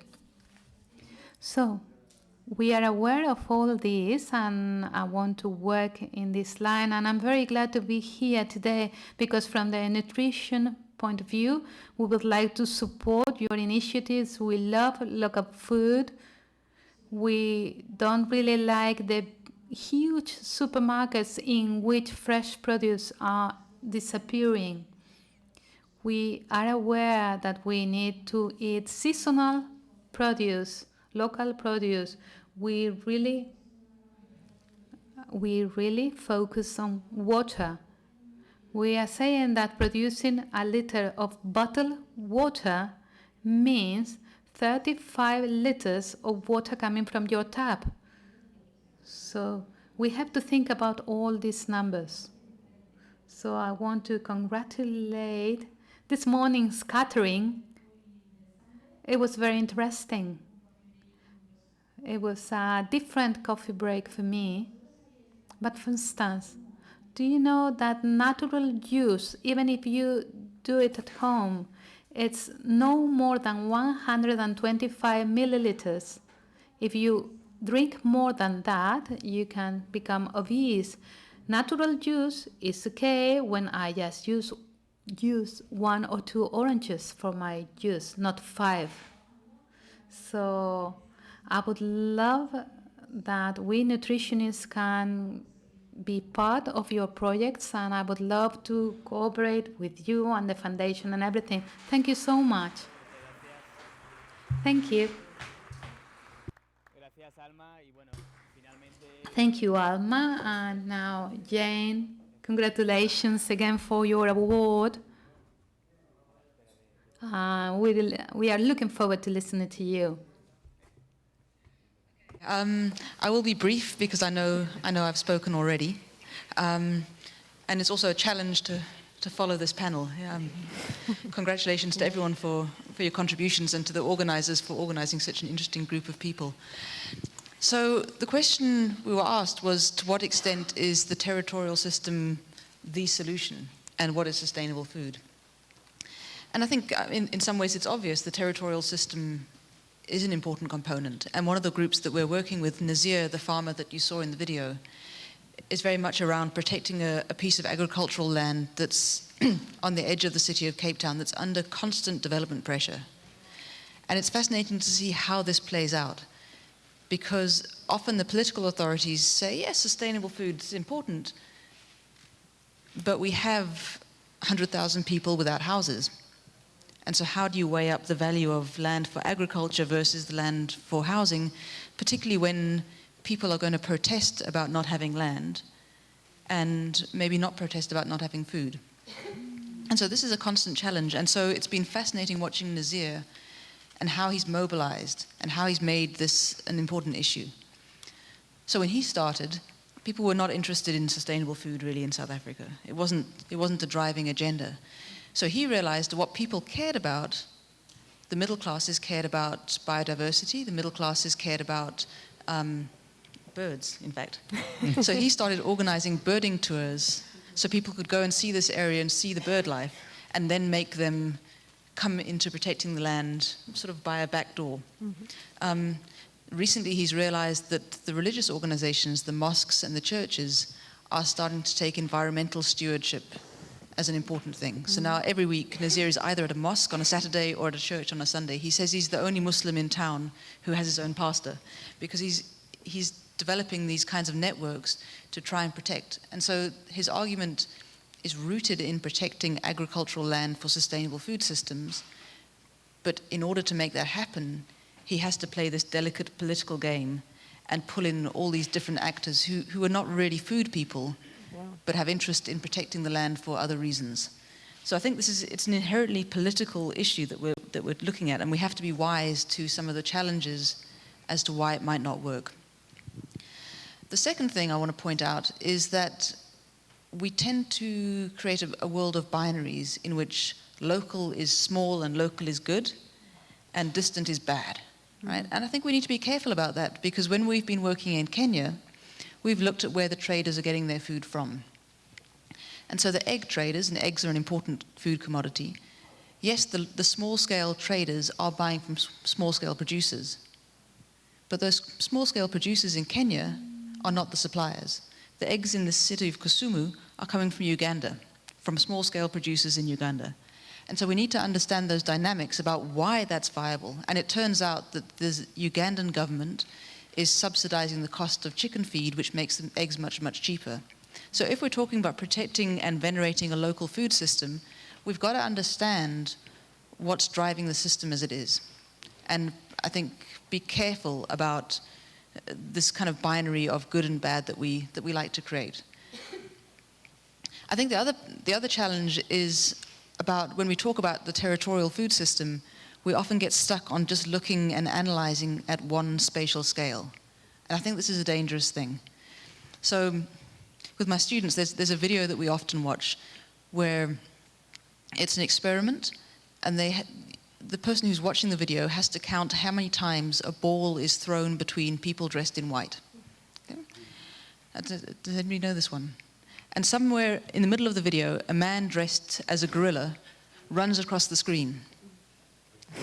And when you ask people after they've watched the video how many people saw the gorilla, about 80% do not see it because they're so focused on counting how many times this ball is passed. And my worry with the food system work is if we focus so much on the territorial scale that we miss some of the big things that are happening outside. And so in Zambia last month, for the first time, the government made a policy that demanded that supermarkets only stock food that's produced in Zambia. The policy lasted 3 days because of the pushback of the kind of large global food system. And so I think if we're not aware of those pressures, then some of the things we're trying to do at the local scale may not be robust, may not be resilient, because we're not aware of those challenges. So I think that's the one thing. The other thing, so the territorial system is now embedded within the new urban agenda that was ratified in Quito last year. And it's very exciting. It puts food planning onto the urban agenda. However, when you read it, the actual urban is lost in that. There's a lot of focus on rural-urban linkages, but what happens once that food reaches the city boundaries is lost. So Piero, the work that you're talking about how urban planning intersects, I think can get lost if we have a territorial focus and neglect to think about what happens within the cities. And so I think there's a real need to think about what a sustainable food system looks like beyond ensuring that there's sustainable production. Because we talk about sustainable production, we talk about sustainable consumption, and assume that if we have one, we have the other. Mm-hmm. But there's a whole lot of things that happen in between that. So sustainable transportation, sustainable distribution, sustainable storage, the way in which retail is done, are all really important components. And so if we just focus the territorial scale, I think maybe we miss something. And also, in some ways, it removes some of the power from the local communities. And so I think we need to have multiple points of engagement. I just want to share one little story around nutrition. We have a neighborhood in Cape Town where the community health workers discovered that women were weaning their children from breast milk onto ginger beer. And what is going on here? And eventually it turned out that there was a kind of community knowledge that had generated, because on the entrance into the community, there was a large advertising hoarding that said Stony, which is the brand of ginger beer, gives you strength. And so it had become community knowledge that this is a drink that makes you strong and this is something you wean your children onto. And so I think we need to be very aware of all of the messaging that's coming in that challenges all the good work that's being done around sustainable food systems, and think about how we do context-specific, locally engaged nutrition education that empowers people to understand not just what the good choices are, but how they can operationalize that in a system that seems to constantly be challenging that. So we're thinking about, so how at the very local level can you encourage that system? And so be it around getting community action around safe water, because then that shapes what people cook. Is it around creating transport infrastructure that enables people to access food? And how do we make sure that there's a connection between the kind of territorial food system and the sustainable production, and ultimately down to sustainable consumption? And that involves including a lot of actors and being able to think across these multiple scales. Thank you, Jane.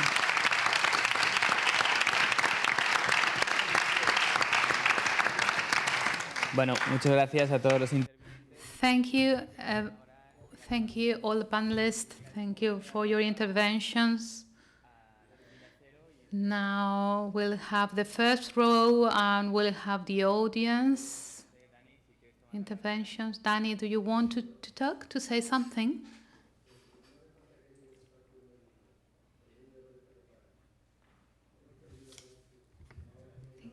Gracias, Enrique. Thank you very much, Enric, and to all the participants of this panel for the interesting intervention from our foundation.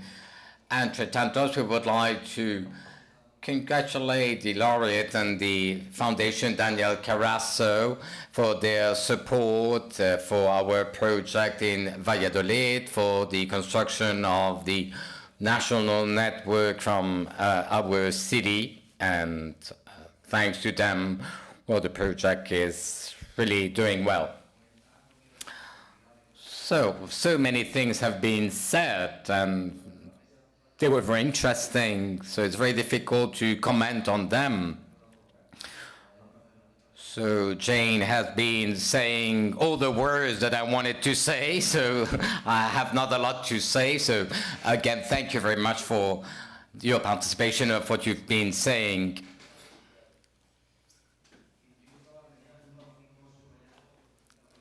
So you've been talking about the fact that between territory and sustainability we might have a contradiction. I think that it's true that we have lots of contradictions between the the visibility of sustainability and the local defense. So it is very difficult for us to include the sustainable system perspective in the upstream steps before the productive system. And it's very difficult to integrate, well, the production of inputs and all the other elements that have an impact on the territory. All these elements should also be taken into account. I think that Jane has done a wonderful conclusion of this panel, but I think it would be also interesting to talk about the how. How can we do all this? So we have been talking about how we could implement all these elements, how we could promote those territorial systems. I think that there are several situations in order to transform the food network, the food chain. I think we have several situations. We have different stakeholders. We have conventional products. We have hybrid stakeholders. We have a conventional network distributing hybrid products. And then we also have alternative networks and products and stakeholders to conventional, hybrid, and alternatives. So it is difficult to operate and to include the three different levels when we are talking about the scale strategies.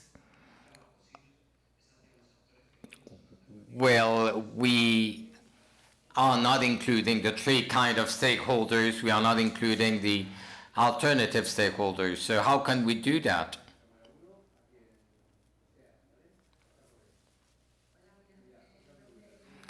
My name is Iluminada Banda.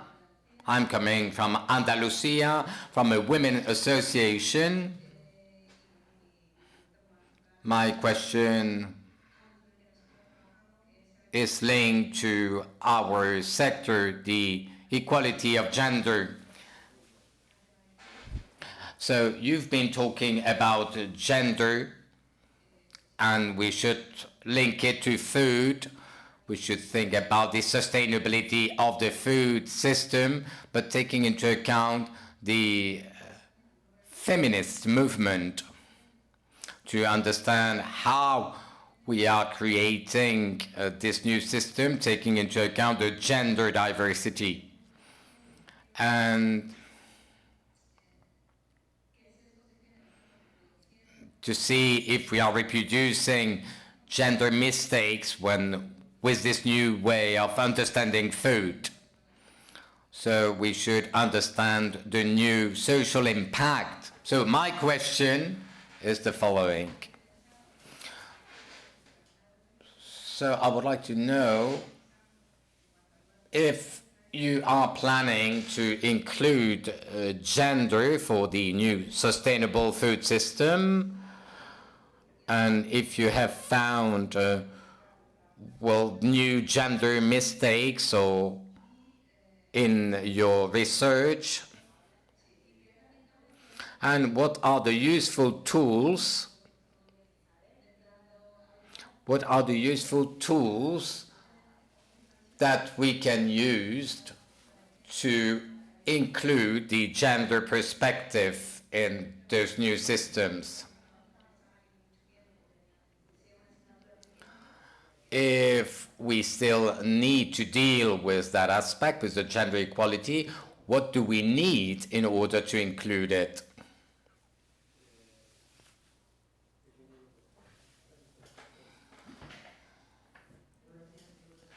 Good morning. I'm Lourdes, and I'm the president of Agro-Food Societies in Spain. According to statistics, farmers, 80% of farmers are over 60 years old. It means that our farming system is not sustainable. And some young farmers are now dealing with the ecologic farming, but it seems that it is not the top of the techniques, and we see that unfortunately it is not always sustainable at the local level. You have also been talking about communication, so I think that from this sector we are not communicating well. We are not training people for communication. We are not communicating with enough clarity. So how should we tell people to make sure that the citizen understand our message? They are not expert. Sometimes the experts are using a meter language that is difficult to translate to the citizen. So we should use simpler words. And when we are talking about commercials and adverts, well, we have some public channels without advertising, so it's not a question of switching off TV, but of selecting the TV that the children can watch. Thank you very much, Lourdes. I don't know if we have more questions from the room. If not, we will start answering those questions. Vicente, if you want to start. Oh, we have another question. Vicente Domingo. First, I would like to thank the Daniel and Nina Carasso Foundation for choosing Valencia. It's an honor, and I'm so happy that you have chosen that city. So it's not the question that I would like to ask now. It's much more a suggestion. At the beginning of this year, among the objectives of my office, we had the communication to the citizens that this is not a trend, it's not a fashion. When we are saying that you should eat healthy, this is not a fashion that's going to disappear very soon.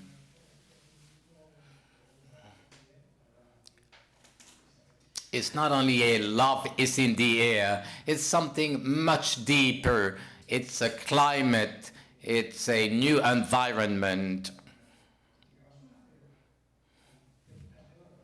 We have some pearls that are sent to the different computers. They are communication pearls, and we should value them.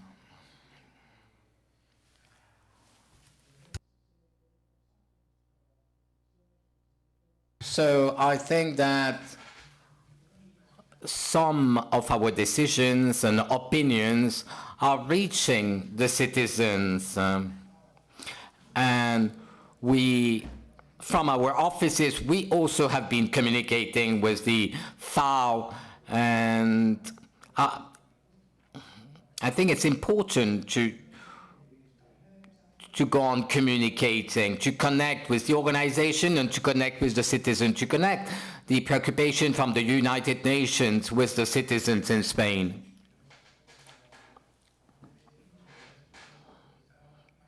The United Nations is like, well, those boring neighbors, but unfortunately, well, we cannot get rid of that neighbor, so it's better to deal with it. Last year, we started a new strategy. It's called the United Nations Grant for Nutrition 2016-2025. And in the United Nations, some of the offices are receiving the message from the citizens.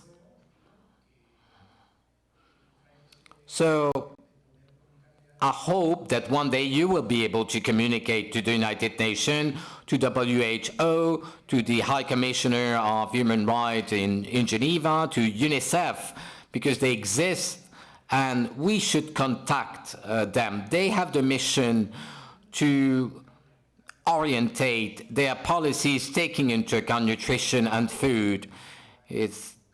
And taking into account, well, gender issues, culture, climate change, armed conflicts. So I really encourage you to knock at the United Nations office's doors. Thank you very much, Vicente. So, well, she was talking about the elderly population of farmers and communication too. Well, I'm trying to summarize a bit the different questions that have been raised in the room for the different panelists. So I will try to answer all the questions at the same time. The gender issue.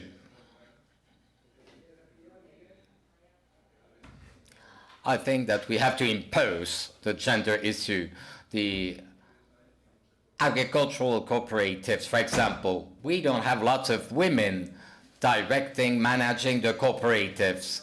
So we need to include one per se. We have to impose that situation.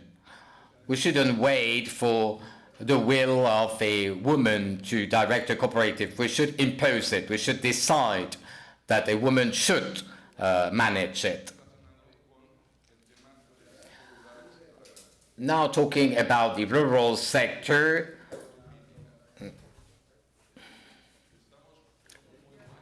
we are very modern, we are very committed with the cause of sustainable food. It's true, congratulations to all of us, but what's happening with the population that we are working for? So we need to be humble, and we need to give a priority to be and work closer to the citizens. The society as a whole does not understand our terminology. So you should explain to families with simple words. The language, the communication vessel that we are using should be based on facts, on convincing facts, on explanations that are easily accessible for the citizens. With farmers, we have very interesting experiences that have been launched from the Polytechnics University of Valencia. We are collaborating with the Federation of Cooperatives, and we are working on the joint management of lands. And through our participation to different processes, we are trying to give a new use to the lands that were cultivated by elderly farmers.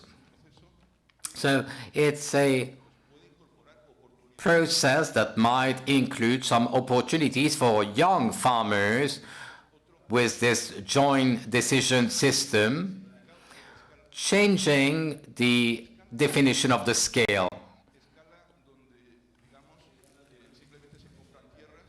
So we are not only buying land for a given person, but it's given to a cooperative. It's a joint management system, as I was telling you.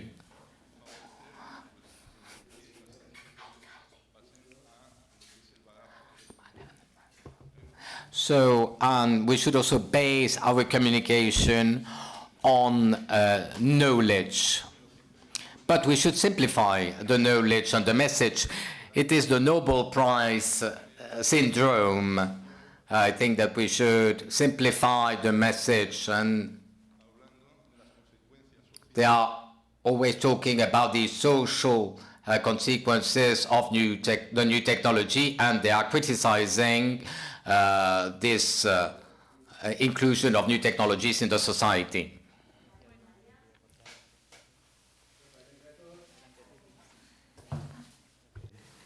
No sé cómo, bueno, sí. Bueno, yo solo quería añadir que...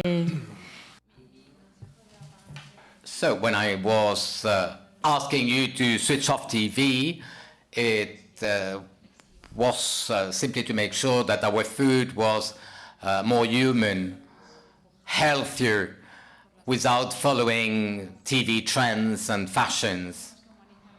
So we have to be more human. We should go back to what a philosopher was saying.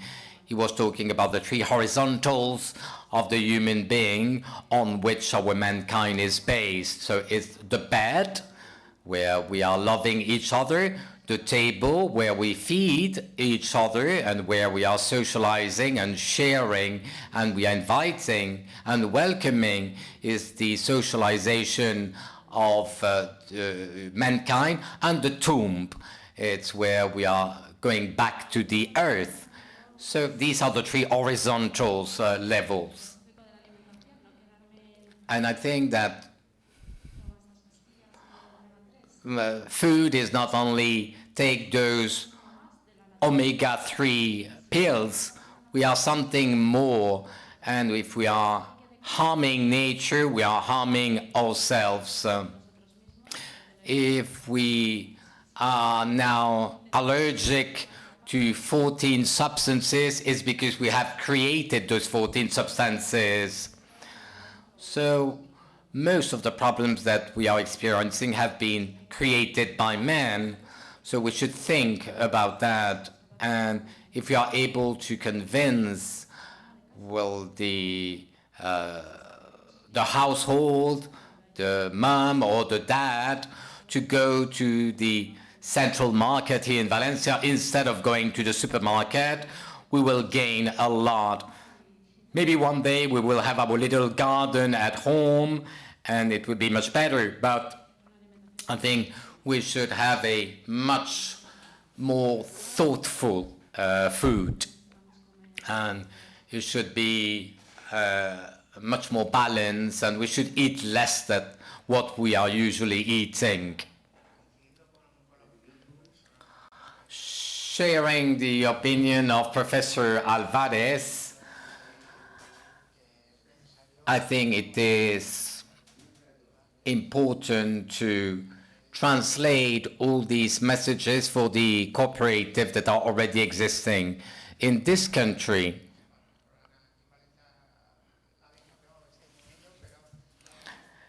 The only law related to gender issue in cooperative is the Catalonian law approved last summer. Nothing else, in no other law, in no other legislation. And in the national law on cooperative from 2013 has a top-down approach, like Professor Julian and Professor Amelia have shown from the Polytechnic University of Valencia, where I have been studying. So that law on cooperative is not including the gender issue. We are trying to promote integration of women in cooperatives. For example, the initiative from Almeria in the south of Spain. And because in general, when we take a picture of the cooperative, well, we see no women, but women are participating. For example, in Murcia, there is one cooperative contracting more and more women in their own institutions, and they are launching an award for women working in cooperatives.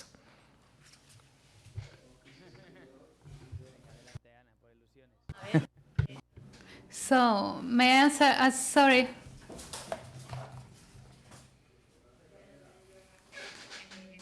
In 2017 is the first time in Spain that there has been an award for gender equality, and specifically for agriculture cooperativism, and it was a Valencian cooperative, Evo, who was awarded. So we've been working since 2010. We've been working very hard in order to have more women, not only to the social base and foundation, which is we have 25%, the countries around us, and in those figures as well, so it's not such a disaster. But right now, for instance, for next week, we have an award, and we have a meeting at the ministry in order to study the Share Ownership Act. We have many people working at different cooperatives in Spain, and we've been working with them since 2010. As I mentioned before, we've been working in the project Integra, and we have been also working with the Norway government. We've been learning from them. Right now we have a project, an Erasmus project with young women and balance with family life and working life. And we are looking for women under 30 years old who want to have a career, but also to have a family life. So we're there. We are working little by little, step by step. There have been some other priorities. During the last 20 years, Chema was saying that lots of farm has been left. So I don't know if now, in the next 20 years, we'll see something different. There have been some other priorities, but we have been working humbly for it. Thank you. Thank you, Anna. Any other comments? Any other comments? No, well, just to say, as Lourdes was mentioning before, about the aging of people in the farms, this is a fact, and we have to face it. And one of the things we have, for instance, in Almeria, because some people might say this is not adequate, but Almeria is based in family farms, and most farms are around 3 hectares only. So they might have to work on dimension as well, because in the future we might be going towards some models as the one proposed by Professor Álvarez Coque. So we should see if these limits of the farms should be deleted so they can share the farms and young people can work together in bigger farms. So I know that family farming has to be the base of agriculture in Almeria, of course, and also in the Mediterranean if we want to protect our development model. We have to follow these ideas.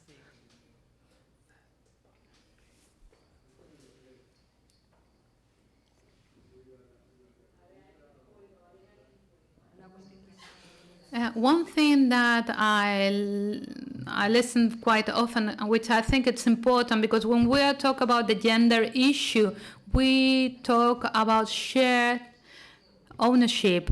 And it is difficult that some women will be at the councils if they don't share the ownership. But in Spain, we don't have much shared ownership. And there is another question which is crucial, is that every time you visit a cooperative, which I do quite often, you find women that came from the rural areas and they have gone to the cities, to college, they have studied, and now they are technicians. So we find these technicians, these women technicians in all the cooperatives in Spain. So I think that the participation of women is more and more active every day. I know that this is not the case in the agricultural organization. They are very, very sexist.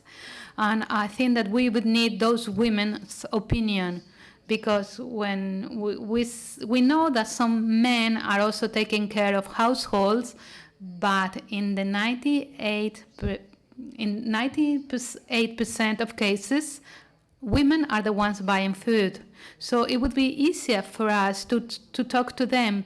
It is not that we have a different mindset. I mean, we are the same, but the situation we share, for us, women talking to women, is easier. But I wanted to tell you this because women are not at the councils, but they are at the cooperatives as technicians.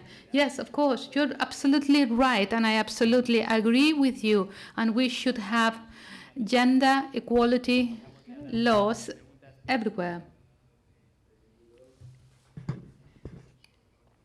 Well, how's time? Do we have time?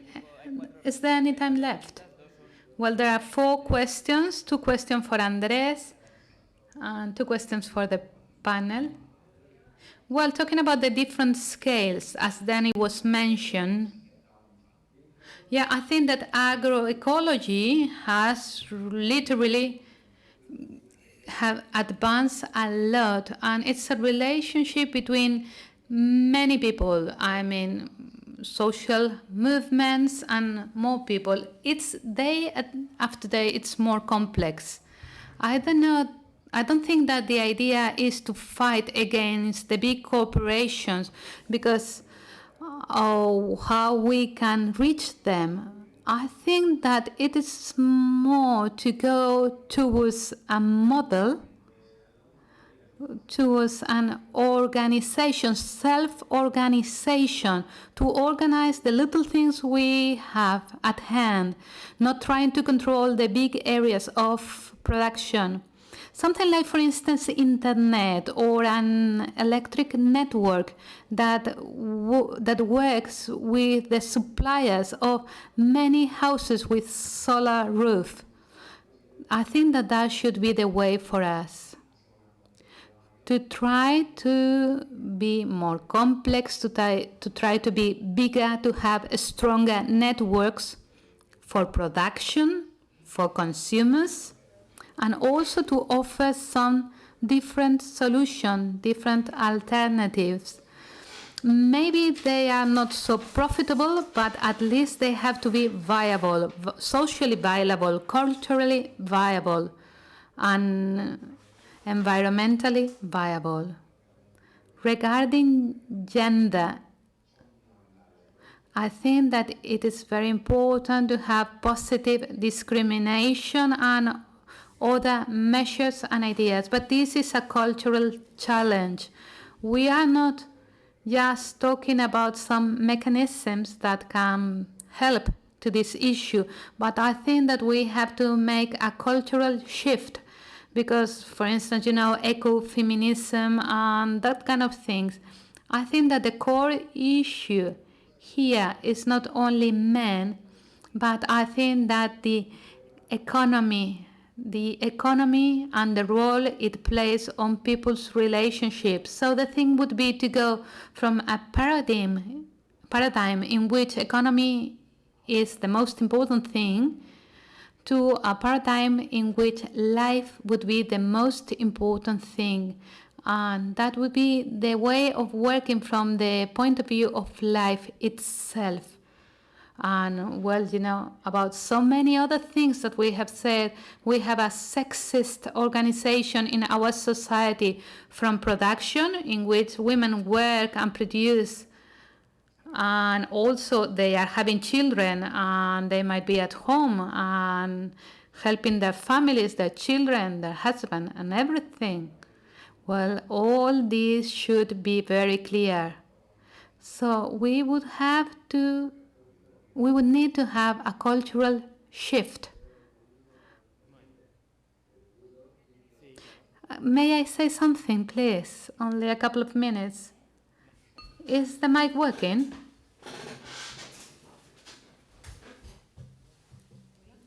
Hi, can you hear me? Specifically, I would like to say something to Lourdes, because, well, this question is so important. There are so measures in the Common Agrarian Policy that should be fostering young people and women and family farms for women.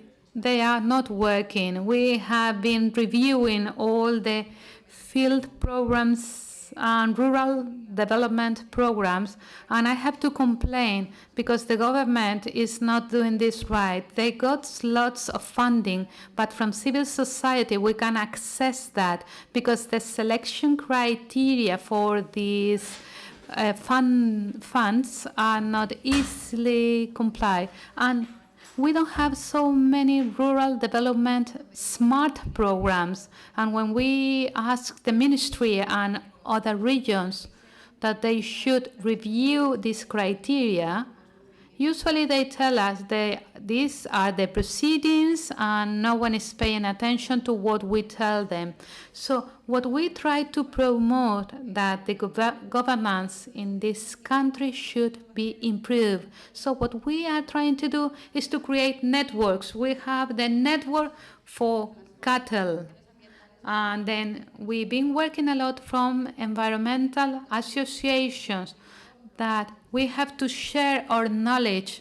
So we are creating some Google messages in order to warn, to ask for support, or to say and to keep people posted about what is happening at the ministries and everywhere. And we are using some other platforms, but really we need some more funding, because what we are doing is working very hard to change the situation. So you said that production, if production is not profitable, it is difficult to change it. I can understand that our system is not profitable as well. If we really think about that, we are losing our biodiversity, we are losing water resources and everything. But I understand that the manufacturing, the productive systems today is not profitable for everyone, for the planet. And from Europe, they should be fostering, with the common agricultural policy, the development of the sustainable systems. And we thought that they were going to support this, and they were going to support all of us, but it is not working. And all these millions of euros that are supporting the productive systems, they could support these alternatives, these other systems that Danny was mentioning, but they should be helping to a cellular system. So it's not based on power, but we have to change the scale, and we have to make alternative solutions the standard solutions. So we are playing with all these networks and to support each other. So. Well, I was not saying that agriculture is not profitable, but what I was saying that if young people are not going to the farms, it is because they are not earning enough money there, and that we should change this situation.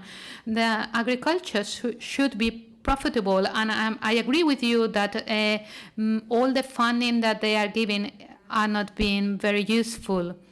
And what it was mentioned before about the Act on Agrarian Cooperatives, they decided not to support the gender issue is because there are many cooperatives with not a single female member. You cannot force them to have a woman at the board, at the main board, if they don't have any member who are women. So, and another thing, as Jane was saying before, we cannot say this binary, nothing is white or black, there are grays there.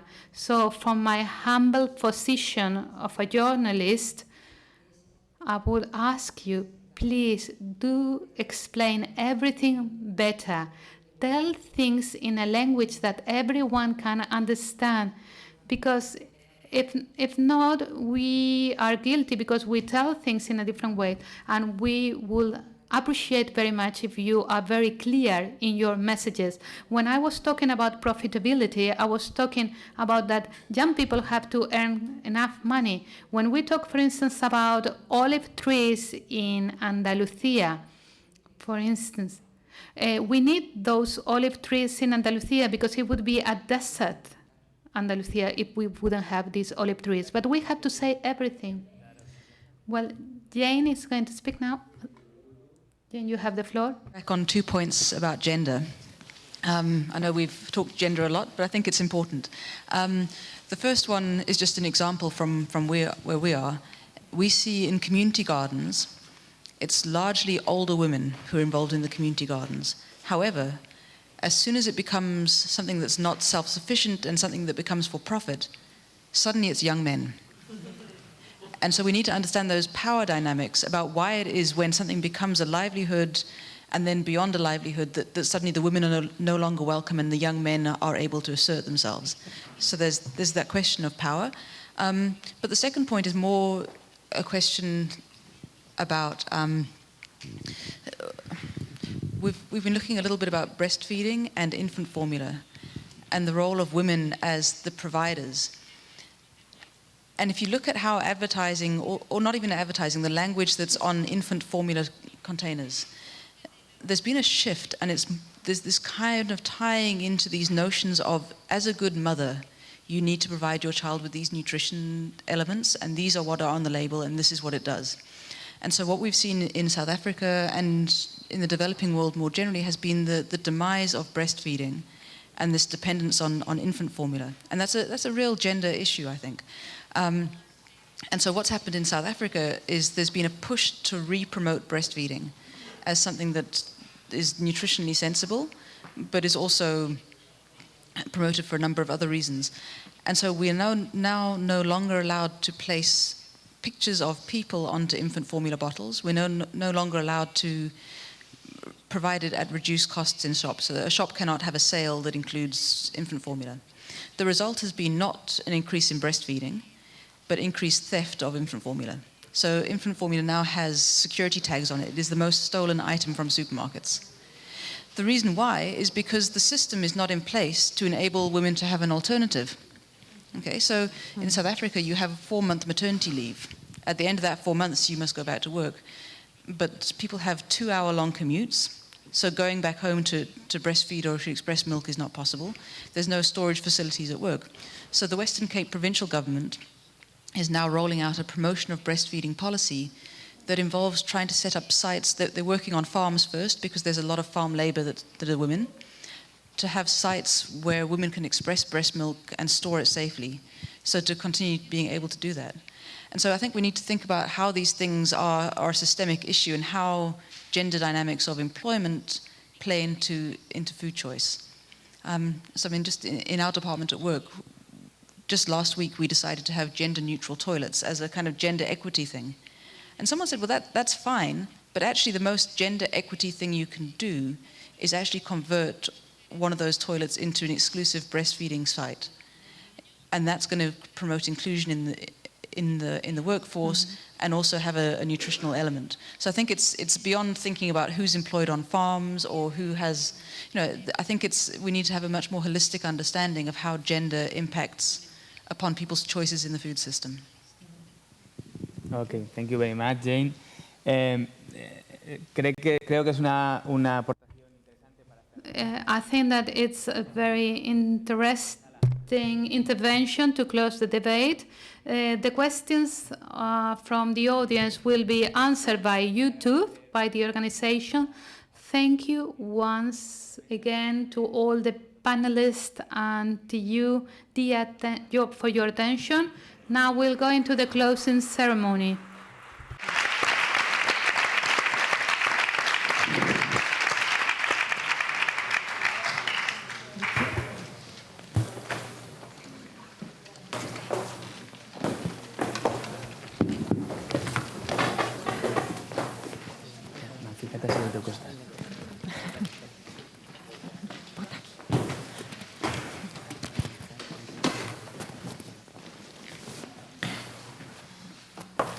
Excelentísimo. Dear Mr. Joan Ribó, councillors, authorities, friends, all, Enrique, thank you very much for conducting the panel. It is a pleasure. Well, the first pleasure has been seeing so many friends here and so many faces that are related with field projects that are really changing the world we are living and our reality. It's a pleasure to be here today and to thank you for being here. Specifically, thank you for your efforts, all of you, from your different organizations, from the different places you were working, in order to create a better world. We know the macroeconomic environment of your activity, and I really admire that facing so many difficulties, our society and we all can really foster a change that we are seeing and living, and it is on already. As we focus on good food, healthy food, taking care of the environment, taking care of the animals, and creating new alliances with the politicians, we advance in in building our society from a feminist point of view. In order to do this, today it was important that listening to different points of view, we could go one step further in dialogue, of course, but also in the implementation of tools that we need to get those changes of scale to go further and beyond. So from the Foundation Daniel and Nina Carasso, I can assure you that we will still thinking and learning and disseminating the knowledge of different systems. We began with this effort some time ago, and we really want to work very hard in 2018. I would like to take this opportunity to thank formally my team for their work. Congratulations for your work, Fatima, Eva, Carlos, the foundation team. If you know us, we are a very small team of people, but they are very talented and they are very happy people. Thank you to all the team from the foundation. Thank you, Clement, wonderful conference press. Mathilde, thank you for your coordination from the very beginning. She was from the very beginning. And thank you, Marie Stefan. You've been so inspiring for us all. Thank you from the bottom of my heart to Marina, Sacha, to your children, to the people who are here, our sponsors who are here today. I would like to highlight that they are great professionals and open-minded. Thank you very much, Vicente Domingo, Commissioner for Valencia and Arantxa Hernández as well, because you have contributed so much to this event. It's been an honor to work with you. Thank you, Dionisio Ortiz, as well, the president of our scientific committee for Spain. Thank you, Ana Moraguez, Guadalupe Ramos, Nuria Triz, who are members of this committee. They have been working for us for more than 2 years to create a strategy and integration and learnings from every day. Thank you, Mr. John Ribot, for being with us today in such an important day. We share with Valencia a part of our heart. Part of our team is from Valencia, and also we are linking with Piero Carucci from Serai. Thank you very much. It's been great to have you here today. Thank you to all the audience. Thank you to all the people who have worked with us at any field projects. Thank you so much for being with us. It is so good to grow with you all. And finally, I just don't want my thanks to be just a word. So music is very important in the Carasso family, and because art is also very important for us and for the involvement of citizens. So we are having some music today, and we wanted to give you a present. During the cocktail, we will have music, and we will have a string quartet, Valencia String Quartet, had been working with the UTARPE Foundation, and we asked them that they could make they wanted to talk about Barcelona and to the city and to the Argentinian tango that Daniel was singing so much and so often. So I hope you enjoy this music, and I want to ask a big round of applause for these 4 young ladies. I think they are around.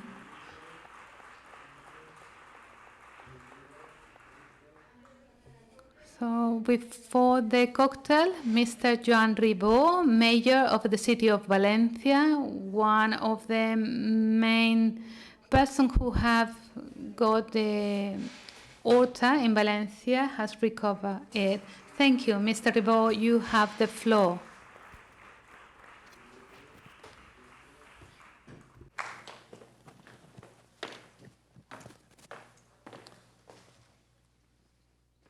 Buenos días. Marina Namias, president. Good morning.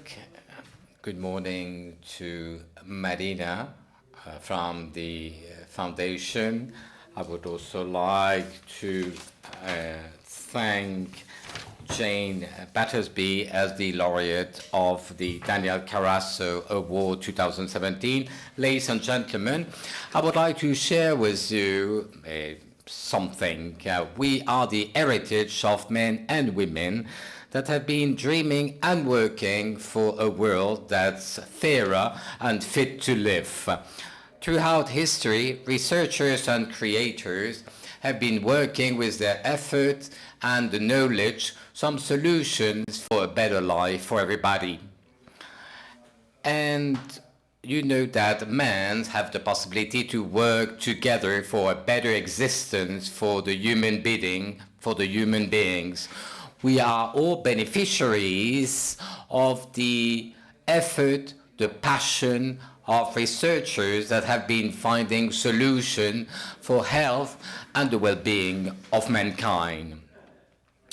Very soon we are going to celebrate 100 years of one of those knowledges. And before, the food infections were producing diarrheas, and most of the time people were dying because of those diarrheas. In Barcelona in 1919, Isaac Carasso has developed the first yogurt with fermented milk, and it was a remedy for that disease. Today, people are still working to try to solve problems using new knowledges. We are always trying to find solutions to the new challenges of the time we are living in. And food is one of the main challenges of the present, but also of the future. It should be considered as a global priority. It's a right for everybody. And the data, the shameful data offered by the international organism related to hunger require new solutions to stop the pain and the exclusion that we live every day in different corners of the world. This is why we should thank the prestigious foundation Daniel and Nina Carasso, because they have chosen Valencia for the celebration of their award ceremony in 2017. We have the same will, the same passion, using the territory for the well-being of others, of all. The participation of the civil society to face the challenges of mankind, with the participation of this civil society, is redesigning the world using new collaborative tools. Citizens and their collective tools are going to take some actions for the well-being of others. The philanthropic work of Daniel and Nina Carasso Foundation is contributing to the well-being of millions of people.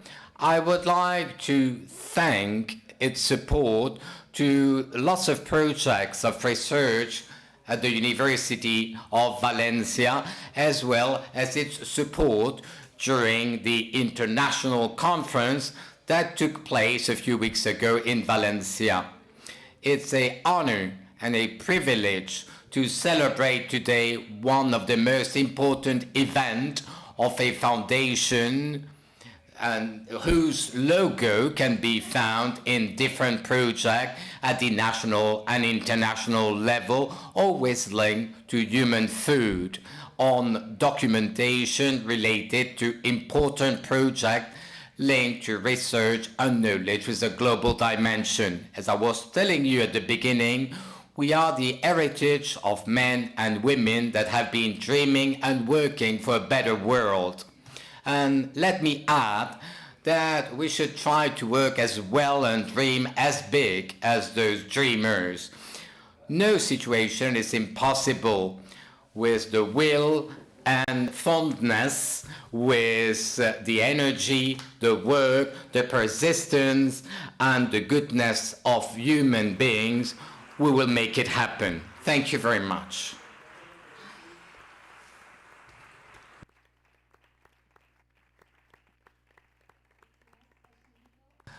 Now let me invite you to enjoy the cocktail in the garden and at the same time enjoy the music.